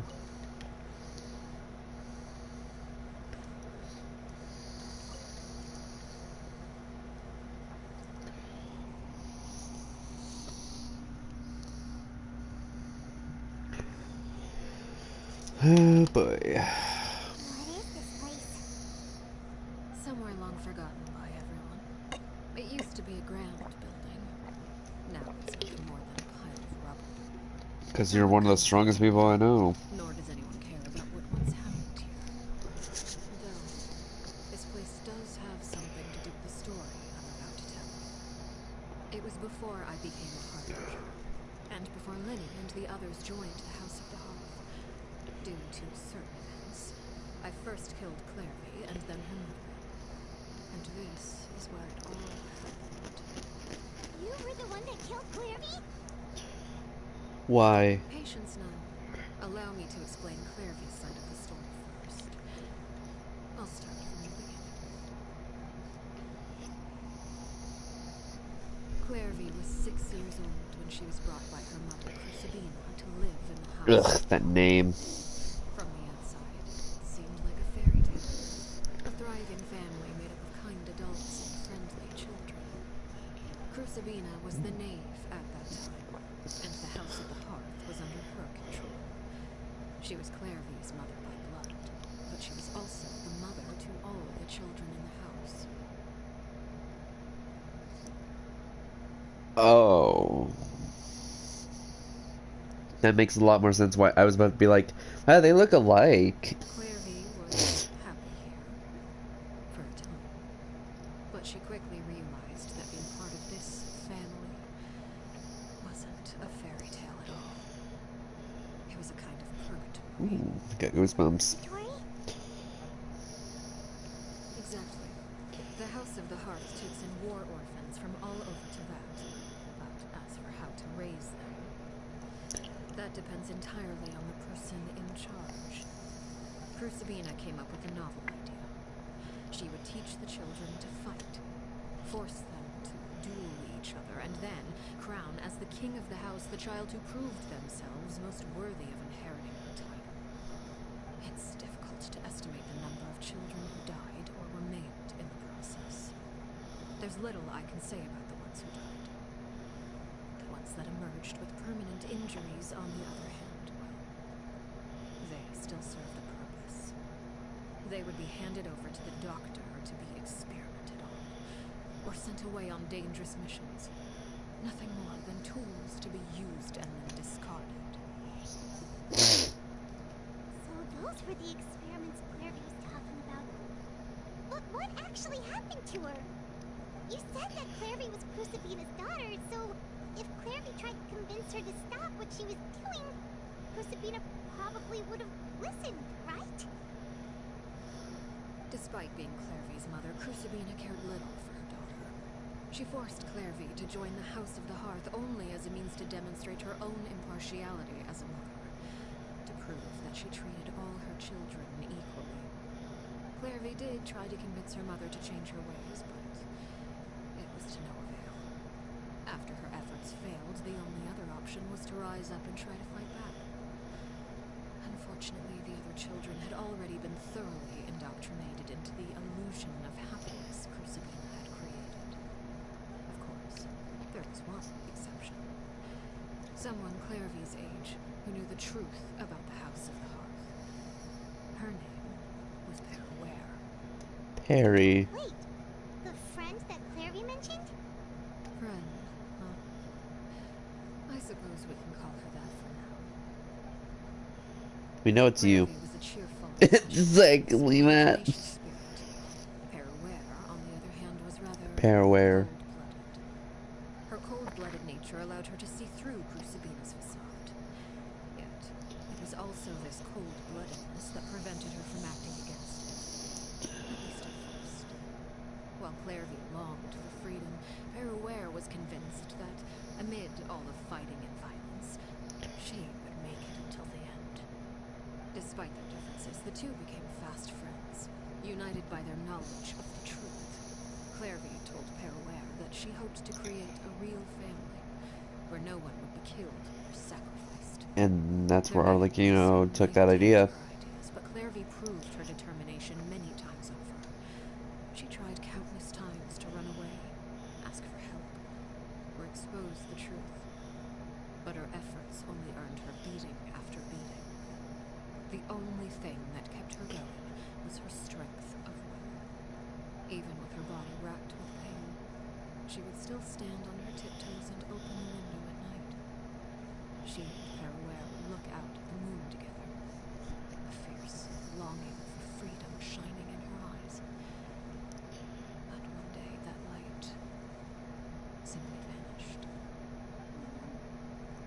What happened? Her hopelessness resulted from a culmination of things. 10 years had passed. 10 years worth of failure after failure. She and Perouer weren't children anymore, but finding any chance to escape still seemed as hopeless as ever. It was during this time that Perouer suggested a new plan. If escaping was out of the question, why not take down the very person sitting on top of this throne of lies? Mother herself. Clairvy rejected that proposal.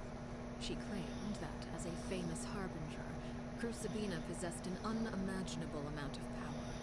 Trying to kill her would have an incredibly low chance of success. Clairvy never gave another reason, but Perouer could see it written all over her face. Clairvy still thought of Crucibina as her mother.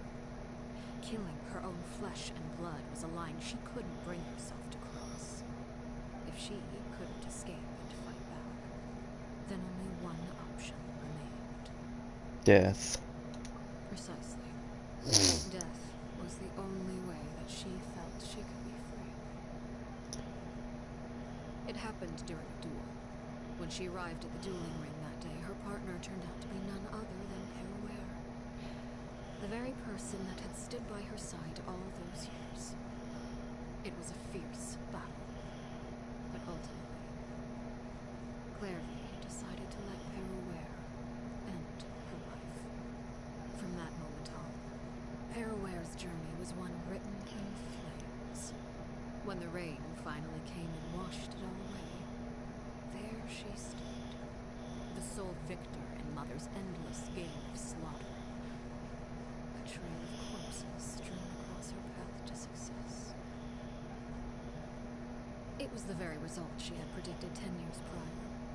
Even then, she believed she would make it until the end. She wasn't surprised by the fact that she emerged as Mother's undisputed heir. Rather, her success left her with an inexplicable sense of restlessness. She was unsettled, and there was only one thing that could quell that sensation. Perhaps you two would like to take a guess as to what it was. Killing the person at the very top. Crucibina, you mean? But... Correct. This is the place where Perouer killed her best friend. A mere year later, this is also the place where she fought tooth and nail to kill the mother they shared. The moment she acted, any conception of what was right or wrong ceased to matter. It's one of the principles of the house. Only those who survive get to write the rules. Perouer won the battle, and became a harbinger herself. After which Her Majesty, the Tsaritsa, bestowed upon her a new name. Arlecchino. So the Harry Clairvy was talking about, it was you all along. You're Perouer. Arlecchino is just a name you got later. This was your story just as much as Clairvy's. I left that name behind long ago. I must say, hearing it now does bring back memories. After I defeated Crucibina, the moniker of Mother died with her. I chose to forego the title she called herself and even chose to give up my own name. I I rebuilt the House of the Hearth under a new identity. Not only as Arlecchino, but as father. And that is where the story ends. Any more questions? Clearly we met though. Who is she exactly? Based on what you just told us, Clairvy wasn't a little kid when she was killed. So the Clairvy we met, was she really a spirit at all? I suppose you could call her an illusion born of flame. Her existence is like ashes to a fire. Something left over in the wake of blaze and ruin. You see, a certain power runs through my veins. It's not unlike a curse. My flames leave behind shadows of anything they consume. Of course, the chances of those shadows morphing into a sentient entity are exceedingly slim. Clairvy is a very special case. Clairvy died when she was 16 years old, but what emerged from the flames was her 6-year-old self. Her appearance wasn't the only thing affected. Most of her memories were lost to the blaze as well. Memory is a mysterious thing indeed. Losing a portion of your memories will alter your sense of self. Lose 10 years worth, however, and it would be like living in the past. Like returning to a version of yourself that never grew up. No wonder Paimon got such a weird feeling when we were talking to her. Perhaps I should put it this way. Clairvy is someone trapped in time. It may seem like she exists with us in the present, but she truly lives in the confines of her own past. So if all of that is true, then you must have known about Clairvy for a long time. Indeed. She's a rather volatile and unstable entity. Sometimes she would look after the children. She's even saved some of their lives. But other times, she would hide from me and become obsessed with revealing the truth about the house to anyone who will listen. Shadows don't have the capacity to learn or grow. Any new information they encounter is quickly forgotten over time. Your attempts to expose Clairvy to sunlight, they failed, yes. The reason is actually quite simple. In Clairvy's mind, the house is impossible to escape. And it is this very perception that traps her there. But no matter. All I have to do is kill her again, and all will be resolved. I don't anticipate so much as a single speck of ash will be left behind this. Wait! My bad. I can understand why you might want her gone, but isn't there another way? So what if she's trapped in her 6-year-old self? She's still your friend! At least talk to her first! It's too late for that. She broke the rules, and now she must be punished. That goes for Filial and Nentoy as well. She's had quite the effect on them. I hope you understand. The difference between Crucibina and myself lies in our formulation of the rules, not our policy for enforcing them. Upholding the rules without question is a trait we both share, because that is how a household should be run. Is this really what you want to do? Whatever could you mean? Don't you want to say a proper goodbye at least?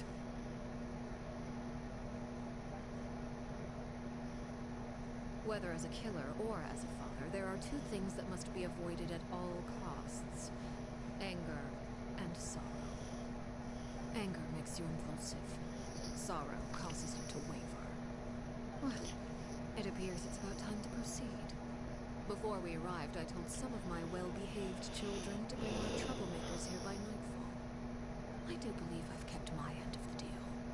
I give your friends quite a bit more time. As for what happens now, we'll just have to wait and see. Uh-oh.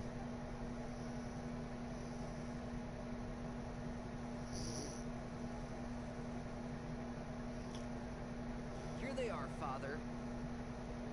Oh, you gonna execute him? Seeing something like that would actually be a first for me. Lenny! Clairvy. I'm sorry. I heard about how you helped buy us more time. I I still failed. I couldn't find a way to fulfill her wish. Huh? Are you... Harry? Indeed, it's been a while, Clairvy. Harry! Shh. Stay right there. I'm sorry to postpone our reunion, but first, I believe certain scores need settling. Her ashes give off like a static sound, and it's so creepy. I love it. Father, let me explain. Out of my way. Father! You chose to conceal a threat to the house, and for that, you must be punished. Overall, however, I suppose your wrongdoing is hardly the most egregious of the bunch, so I'll deal with your punishments later. As for right now, the more pressing concerns are the traitors among us. By traitors? Do you mean us? Father, let me explain. We didn't mean to... Fultz, why don't you share what you heard? Yes, Father. Secret midnight meeting number 3. Participants: Filial, Nantoy, Sato, Toddy. Nantoy clearly said, if only Father wasn't the one who took us in. Sato added, I'm sick of this life. I just want to live as a normal person. Filial was the worst of them all. She called us crazies and said a bunch of mean things about Father. I did not! You're lying! Fultz is trying to frame us. It's not like I'm the only one who heard those things. After that, you and Toddy and a bunch of other people started talking about Clairvy. You were using all those things Clairvy brought up as an excuse to question Father. We're birds locked in a cage. The only way out is to destroy it. That's what you said, wasn't it? I hate children. You just want me gone, don't you? What did I ever do to you, huh? And you, Sheplo, have you forgotten who stood by your sickbed, watched over you, and changed your dressings? Come on, let's hear it then. What's your reason for all this?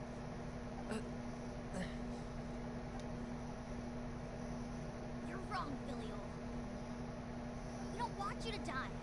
You're our family. Liar. You wouldn't be doing this if that were the case. So why? Why have you backed us into a corner? We all live in the House of the Hearth. You know the type of work we do, Filial. A single betrayal can cost dozens of us our lives. It's not like it's never happened before. That kind of thing is hard to forget. That's why the House of the Hearth cannot tolerate any form of betrayal. Ever since we came to Poisson, you've had 7 secret meetings. A lot of the things you talked about really crossed the line. You've been spying on us for half a month? Wait a second. Now that I think about it, the move to Poisson was just a way to make it easier to spy on us, wasn't it? Because we were all in one place. You've had this planned all along. Filial, Nantoy, I also don't feel sorry for her at all. I owe you both my life. I owe Clairvy too. If it weren't for all your help after I got poisoned, I wouldn't be standing here today. If this were any other situation, I would do anything to repay that kindness, even if it cost me my life. But rules are rules. I'm sorry. My hands are tied. Why? Why? That's enough, Filial. We made a mistake.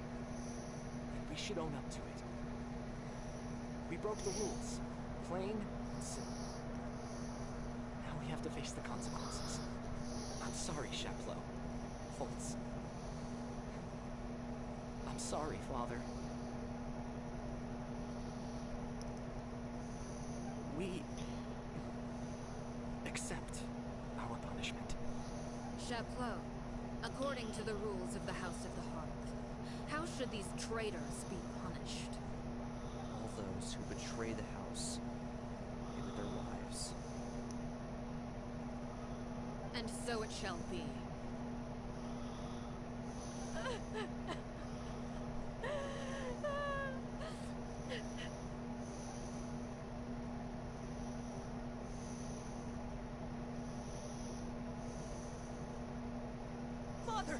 please wait! Something you want to say, Lily? Please reconsider, Father. What Filial and the others did, does it really count as betrayal? We all come from broken families. From the very first day we joined the House of the Hearth, we wanted nothing more than to make it a real home. But the truth is, none of us know what a real home should look like. I'm not saying I have all the answers. All I know is this. Killing Filial and the others may uphold the rules, but doing so will only bring us further away from being a real family than we've ever been. So please, Father, please reconsider. I agree with Winnie. Father, please. Lenny, you...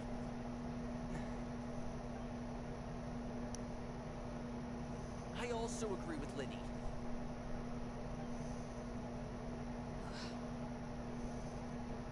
An order once given cannot be rescinded. However, given the extent of your determination, I suppose we shall have to go about this a different way.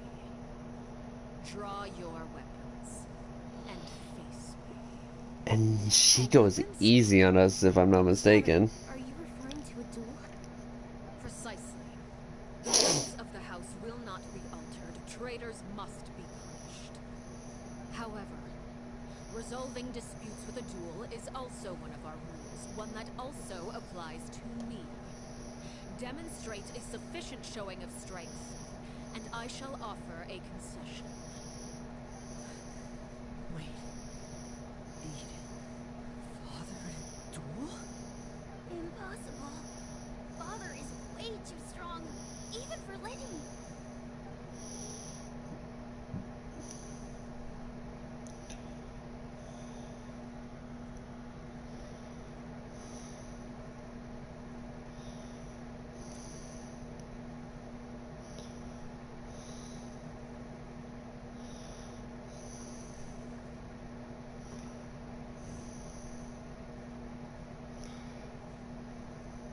Did you hear that, Traveler? Lenny and the others have to duel the knave. What should we do? Can they really win something like that? If they lose, those people from the house are really going to be executed. Hey, are you listening?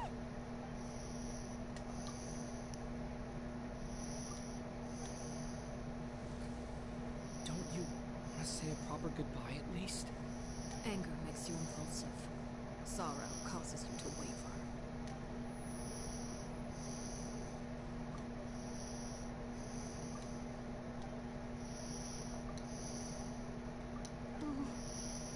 Looking at that expression on her face, she seems really serious about this.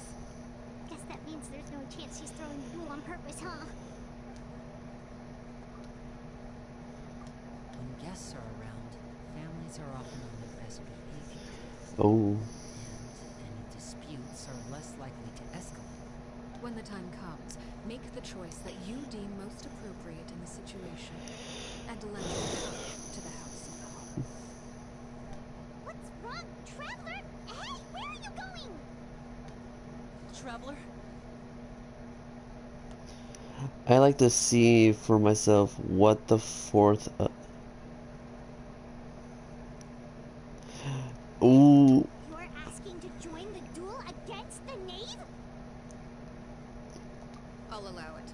We do have a ready-made dueling ring at our disposal, after all. All I would advise is this. Keep a firm grasp on your weapon, and give it your all. Any less, and you may just lose your life. Ooh. Ooh, I'm ready.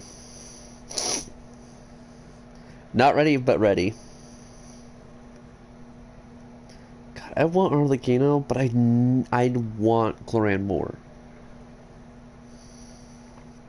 I just gotta keep, like, my urges away from trying to wish for Arlecchino, because I'm guaranteed, and that's not good.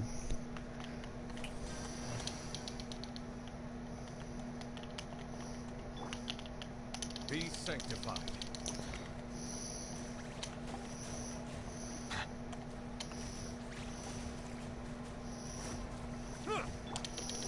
And voila!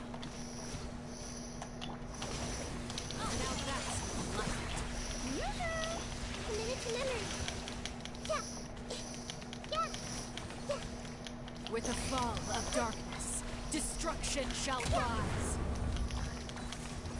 Have a taste of purgatory. Hang in there. Oh. Oh crap.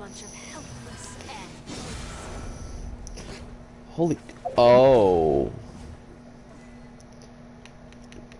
Thanks for the achievement, I guess.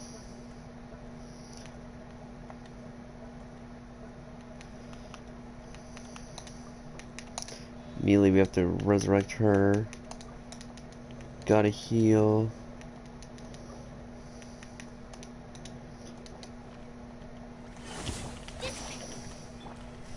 Try to pace yourself.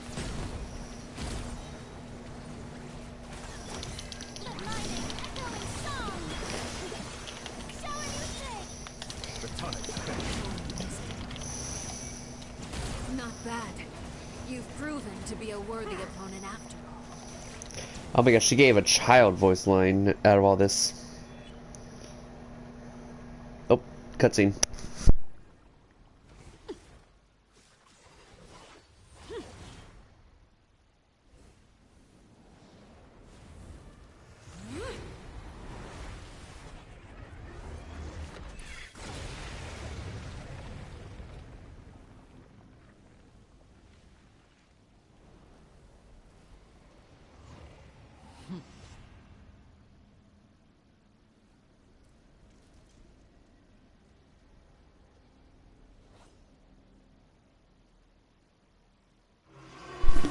Her face too, oh god.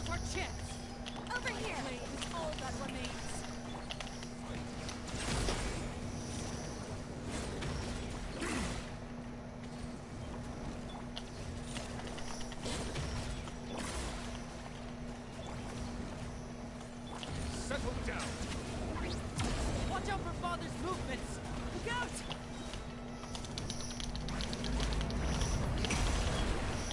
Let's see how strong the result is. She heals?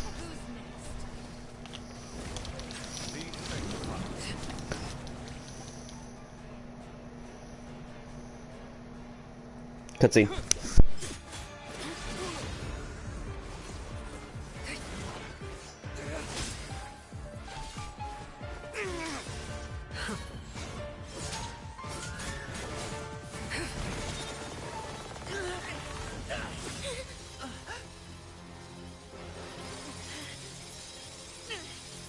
You should know better than to crowd in one place.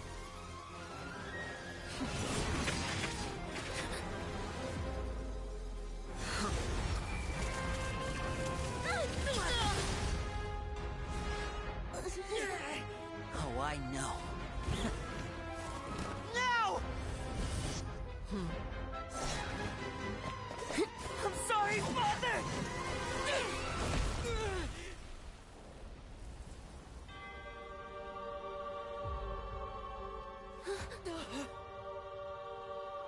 Sorry for what? This pitiful excuse for an attack.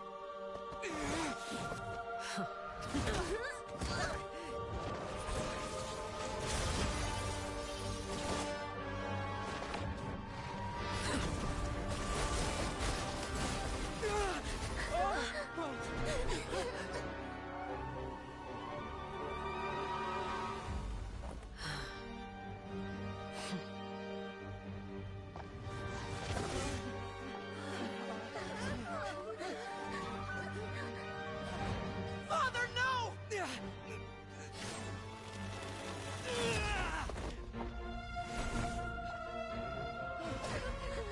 Made it out, did you? You're stronger than I expected.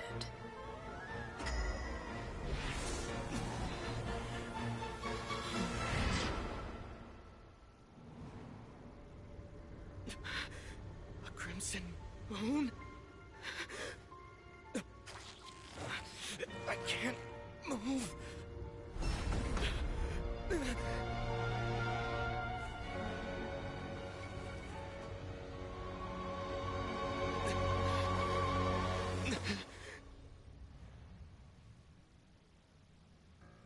Still, not strong enough to beat me.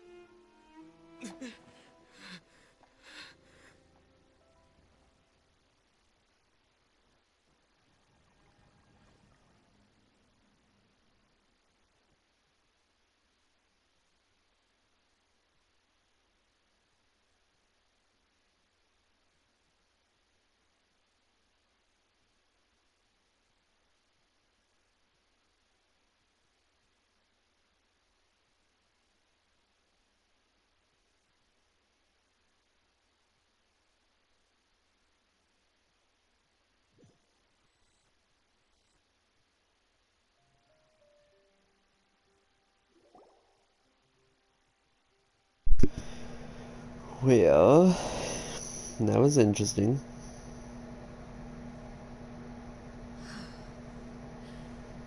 I believe we can end things here. It's not often that we get to enjoy the company of guests, after all. We wouldn't want things to get too out of hand. Brother, are you alright? Liddy. Given that I am the victor of this duel, as agreed, the punishment stands. No! I never thought things would end like this. However, everyone involved in the duel demonstrated a remarkable level of strength and determination. In light of this, I'm prepared to change the method of execution. Elwar, the bottled flames I gave you for safekeeping. Do you still have them? Yes? I wasn't sure what they were for, but I kept them super safe. I didn't lose a single one. Wonderful. Then, in just a moment, I'll have you administer them. Bottled flames? Indeed. They're the product of a secret experiment. Under certain special circumstances, flames can be extracted from my person and preserved. Once ingested, searing pain will spread across every inch of your body. No harm will come to you physically, but your memories will be burned away. If you can withstand the pain. When you awake, you'll have forgotten everything you know about the House of the Hearth, and will be expelled from the organization. Yeah, she doesn't do her mother's way. Administering this concoction will kill the version of you that grew up in the house, and give you a new identity.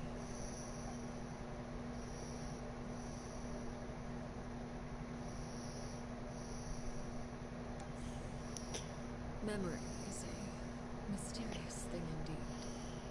Losing a portion of your memories will alter your sense of self.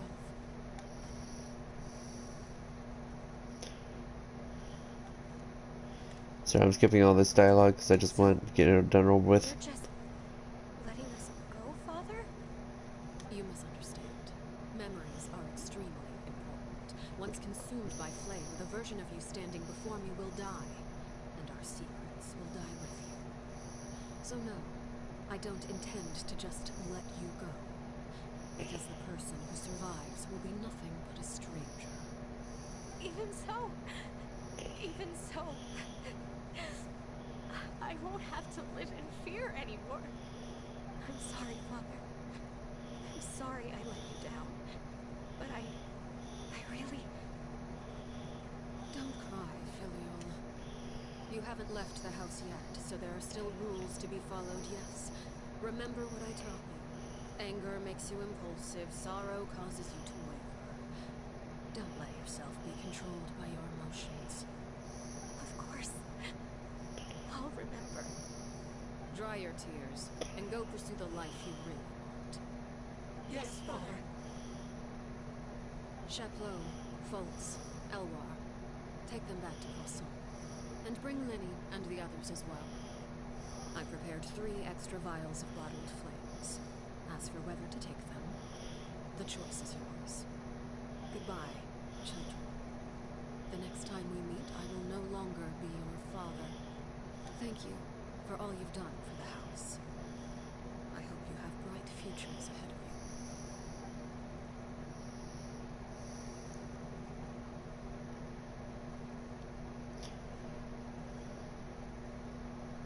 Mother. Let's go.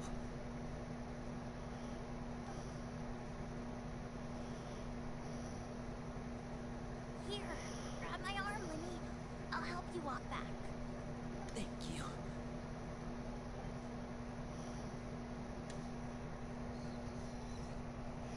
Like I said, Arlecchino's not a horrible person.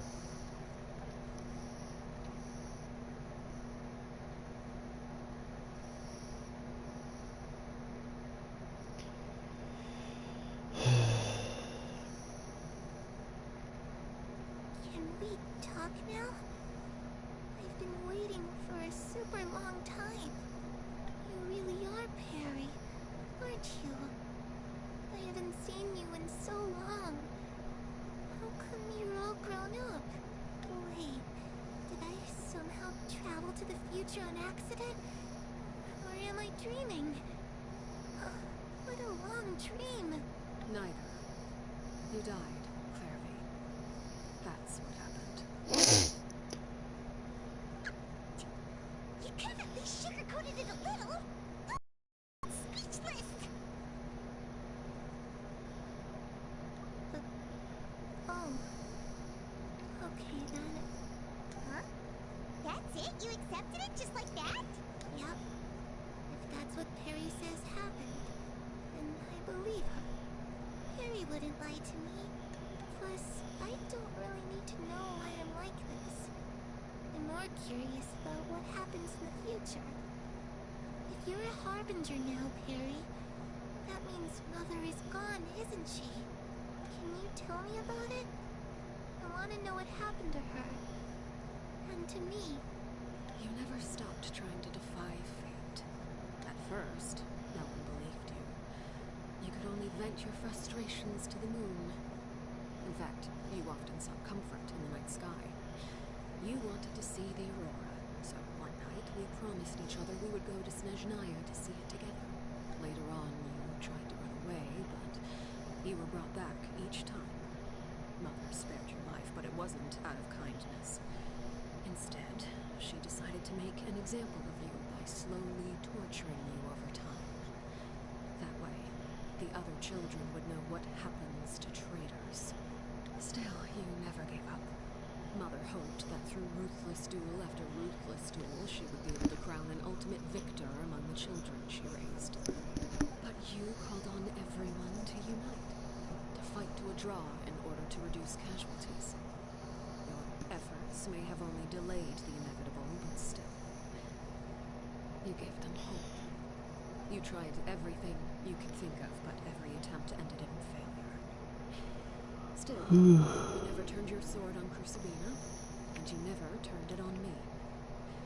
On that gloomy day, you told me, for the last 16 years of my life, I've done everything I can to fight for freedom. But now, I realize that the only freedom I truly possess is the freedom to choose to die. I never imagined I would say something like that. I must have been feeling really worn down. But somehow, I still think I understand.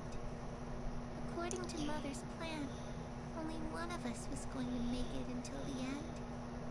And I always hoped that person would be you. If I could do it all over again, I still don't think I would make a different choice. Even when I first met you, I knew you'd be able to do what I couldn't. Is that so? Even now, I'm not sure I truly understand what kind of freedom you were trying to pursue. But as the head of the House of the Hearth, and as the children's father, I've tried to give them the most basic of freedoms. The freedom to choose their own fate. It's something I discussed with the Eudix of Fontaine. The children who want to leave the house will have their memories wiped clean of all secrets pertaining to the organization. In return, they will be allowed to live a normal life in Fontaine without being prosecuted for their past. Of course, I won't simply hand freedom to them on a silver platter. They have to fight for it and prove themselves worthy of it. Only freedom that is earned has true value. That's more than enough.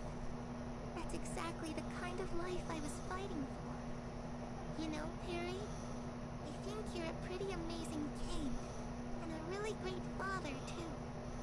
I'm really happy that you're the one who took over the house. I guess I do have one regret, though. I still haven't seen the outside world. Well, it just so happens that our dear guests over here have been to many nations and traveled to countless places. Perhaps they would be willing to tell you what the outside world is like. Really? Of course! We've traveled all over the place. We got so many stories, we could probably talk your ears out for 3 days straight.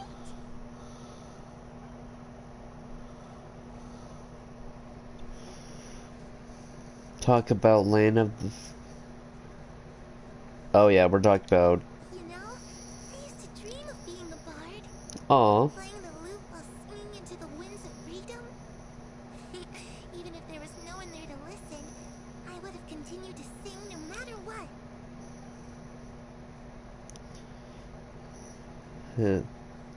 The Geo Nation of contracts. That's where Mora comes from. I never knew that before. If I had some Mora, I would buy 3 new dresses. One for me, one for Perry, and one for Mother. It's just too bad Perry doesn't like wearing dresses. And Mother, she probably wouldn't accept something like that either. I guess I'd just have to keep them all for me then. I could wear a different one every day.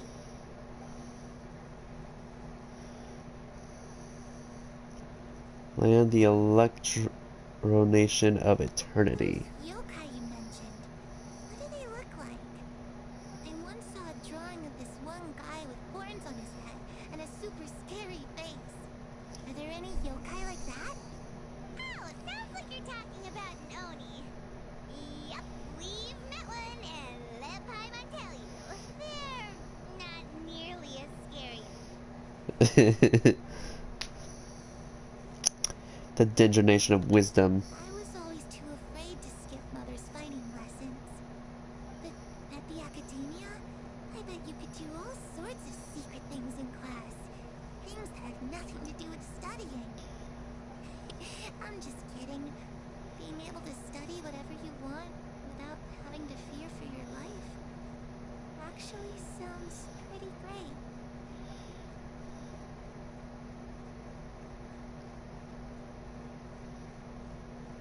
The situation was super dangerous. Lenny and Lynette were accused of committing a crime, and they were going to have to stand trial at the Opera Epicles. Oh no! That must have been hard for all of you. What happened next? Don't worry, we were able to turn the situation around super quickly. All thanks to Detective Paimon, of course. Oh, Jesus. How'd you do that? Come on, tell me. Okay, so it was like this. After the failed magic show, we rushed to the scene and...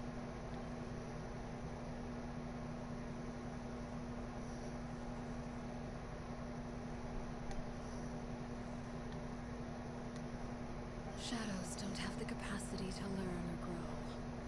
Any new information they encounter is quickly forgotten over time.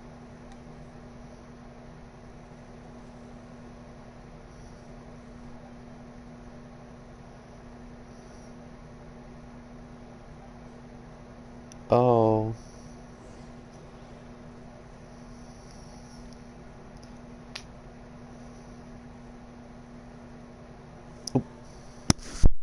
Clairvy, you've worked tirelessly from the shadows to overthrow the House of the Hearth. Now, by my authority as the Knave, I shall announce how this matter ends. You are hereby expelled from the House of the Hearth. You are no longer tied to this place, nor are you bound by its rules. You're saying that I can finally leave? I get to experience the outside world as well? Oh, I almost forgot. There's no getting older for me. Still, seeing who you grew up to be makes me really happy, Parallare. Take care of yourself. Goodbye. May we meet again someday.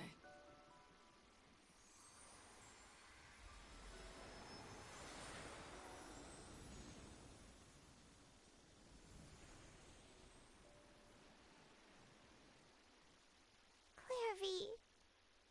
She left so soon. Paimon didn't even get to finish her story. I also have certain sentiments left unsaid. I wanted to tell her that the aurora I saw in Snezhnaya was just as beautiful as the ones in the pictures. But a shadow's memories reset at dawn. Had we delayed any longer, we wouldn't have had the time to say goodbye. Whatever regrets may linger, let them be lost to the coming of a new day. Father? It's Linny! Hey, Linny!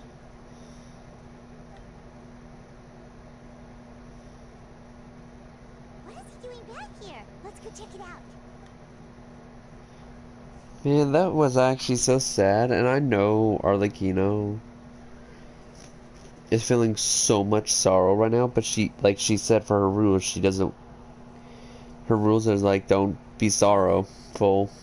The bottled flames have been administered. Filial and the others have left the house. And you? What have you decided? Thank you for giving us that choice, Father. But we never wanted to leave the house. It's the only home we've ever known. Lynette and Fremine feel the same way. They're recuperating back at the Hotel Booth d'été. But I decided to come back and tell you where we stood. I'm sure you're well aware of the expectations I have for you. I want you to follow in my footsteps and become the next king of the house. Yet you seem to have different ideas. I must admit, I'm rather surprised by your decision to stay. There's nothing wrong with choosing to live a quiet life. Leading this organization is a heavy responsibility, one not so easily carried by someone forced onto the throne. I just never understood what you saw in me. What made you believe I was deserving of that throne? You're brave, talented, and, most importantly, you cherish your family. You would do anything to protect them, even if it costs you your life.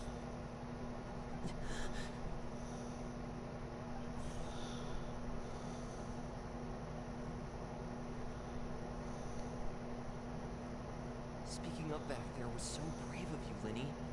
It's all thanks to you that we were able to convince Father to back down. You're a hero, Linny. Hero. Father is the real hero. Had Father gone all out during the duel, there's no way I would have walked away with my life. She must have had it all planned from the beginning, from the very moment she suggested a duel. I'm not deserving of that title. I'm not strong enough, or smart enough. You're wrong. In my opinion, all you need to be deserving of the throne is conviction and the necessary strength to act on it. We may have different ideas of what it means to be a family, but you can hardly be said to lack conviction. What you truly lack is strength. For someone of your talent, though, that's something that will come with time. Even without that strength, you still chose to face me in a duel, even though the odds were stacked against you. That capacity to honor your convictions is what I truly see in you. Father. No one knows what the future holds, what tragedy or triumph may be in store. Being at the head of this organization requires the strength of will to face whatever comes. Caution will only hold you back. If reaching a certain standard were required to go after what you want, I would never have succeeded in killing my predecessor. Back then, there was still a considerable gap between our abilities. Strength may decide the ultimate victor, But those who let a lack of strength dictate their decisions or undermine their convictions will never be worthy of the throne. I understand, Father. Thank you. Children must grow up to surpass their parents. Only then can a family continue to flourish. The road ahead is not an easy one, so I'll ask you one last time. Are you certain you want to stay? You've done so much for me, Father, and that kindness must be repaid. Plus, with Project Stuja at hand, there are many dangers ahead, and I, for one, don't intend to back down. Protecting my family at all costs. That's my conviction. Then you're welcome to stay. As for Project Stuja, you need not be too concerned. If those cowardly businessmen and heartless dignitaries try to take us down, I'm prepared to teach them a lesson. Having members who longed for the light was our organization's last weakness. With those members no longer among our ranks, the House of the Hearth is like a spider hiding in the shadows. We need only wait for our prey to come to us. At present, our imperative is to use their plan to our advantage. In doing so, a crimson moon shall rise amid the frigid blizzards of winter. No demonstration of loyalty shall go unrewarded, and no sacrifice shall be in vain. As for the two of you, whether we meet again as friend or foe, I'll remember the camaraderie we shared in this moment. No matter how arduous the journey ahead, I hope we both reach our desired destination.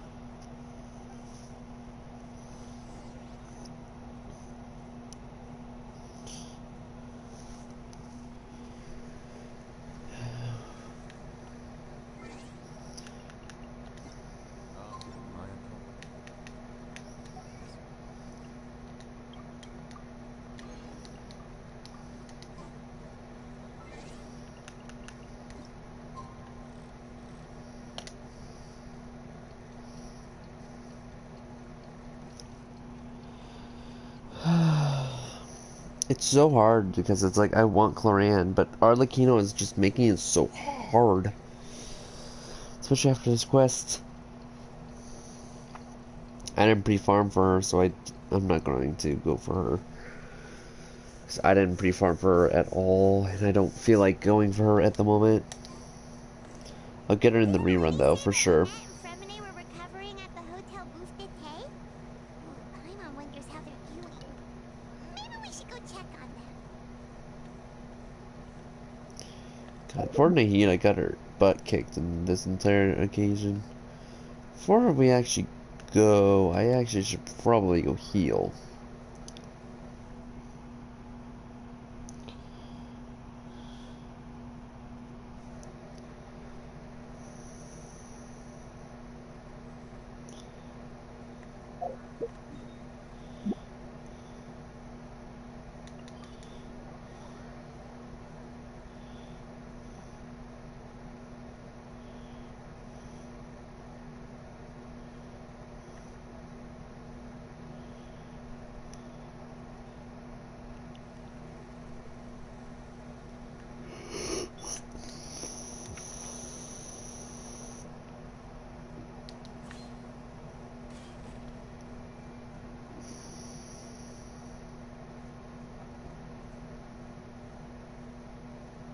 Lynette?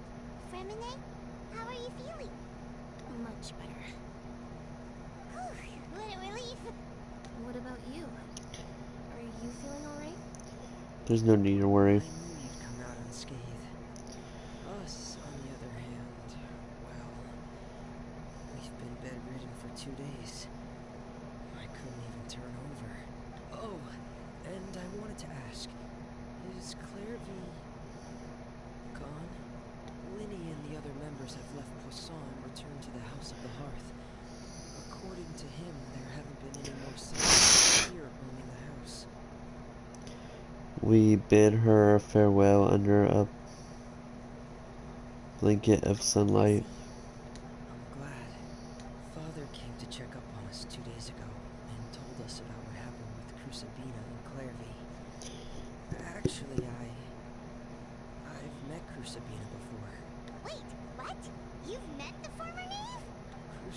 died a year after Clairvy.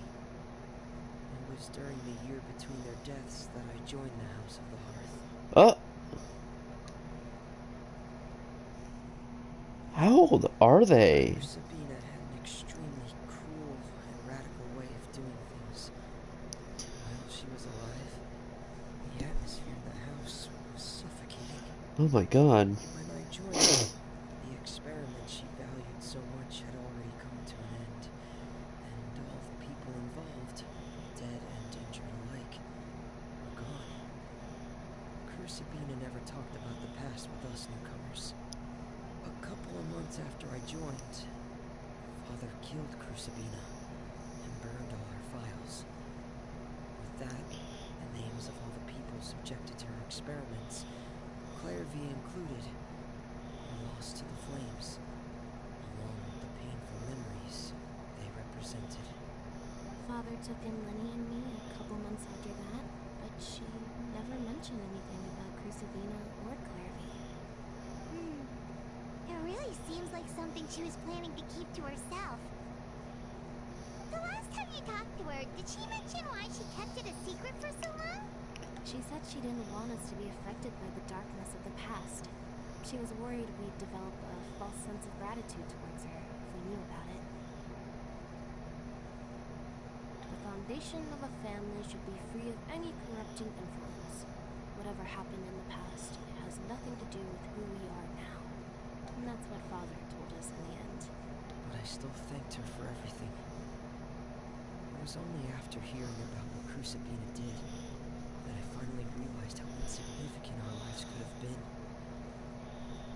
The members of the house meant nothing to her.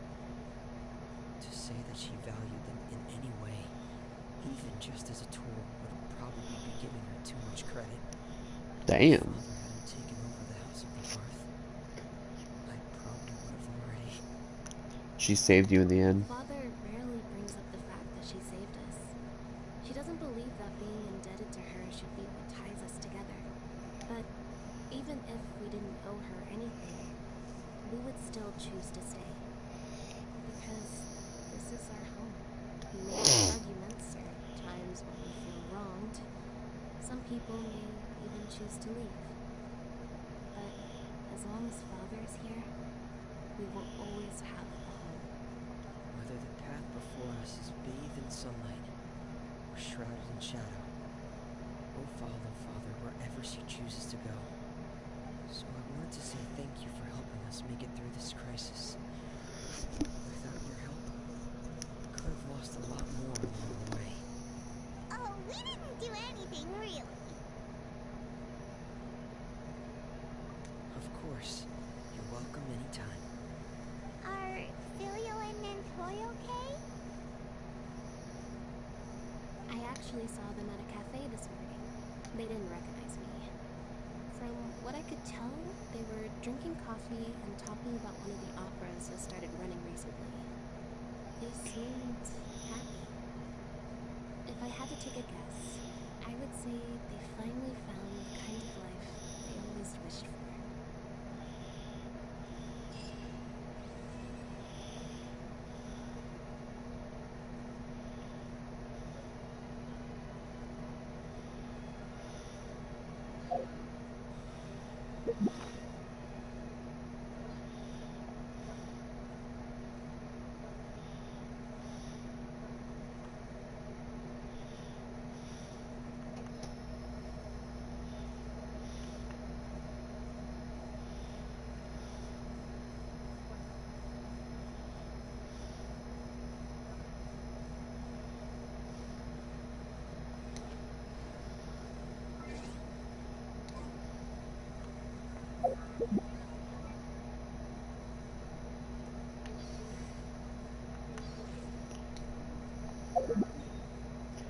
Alright, shouldn't I? Yep, there's the weekly boss.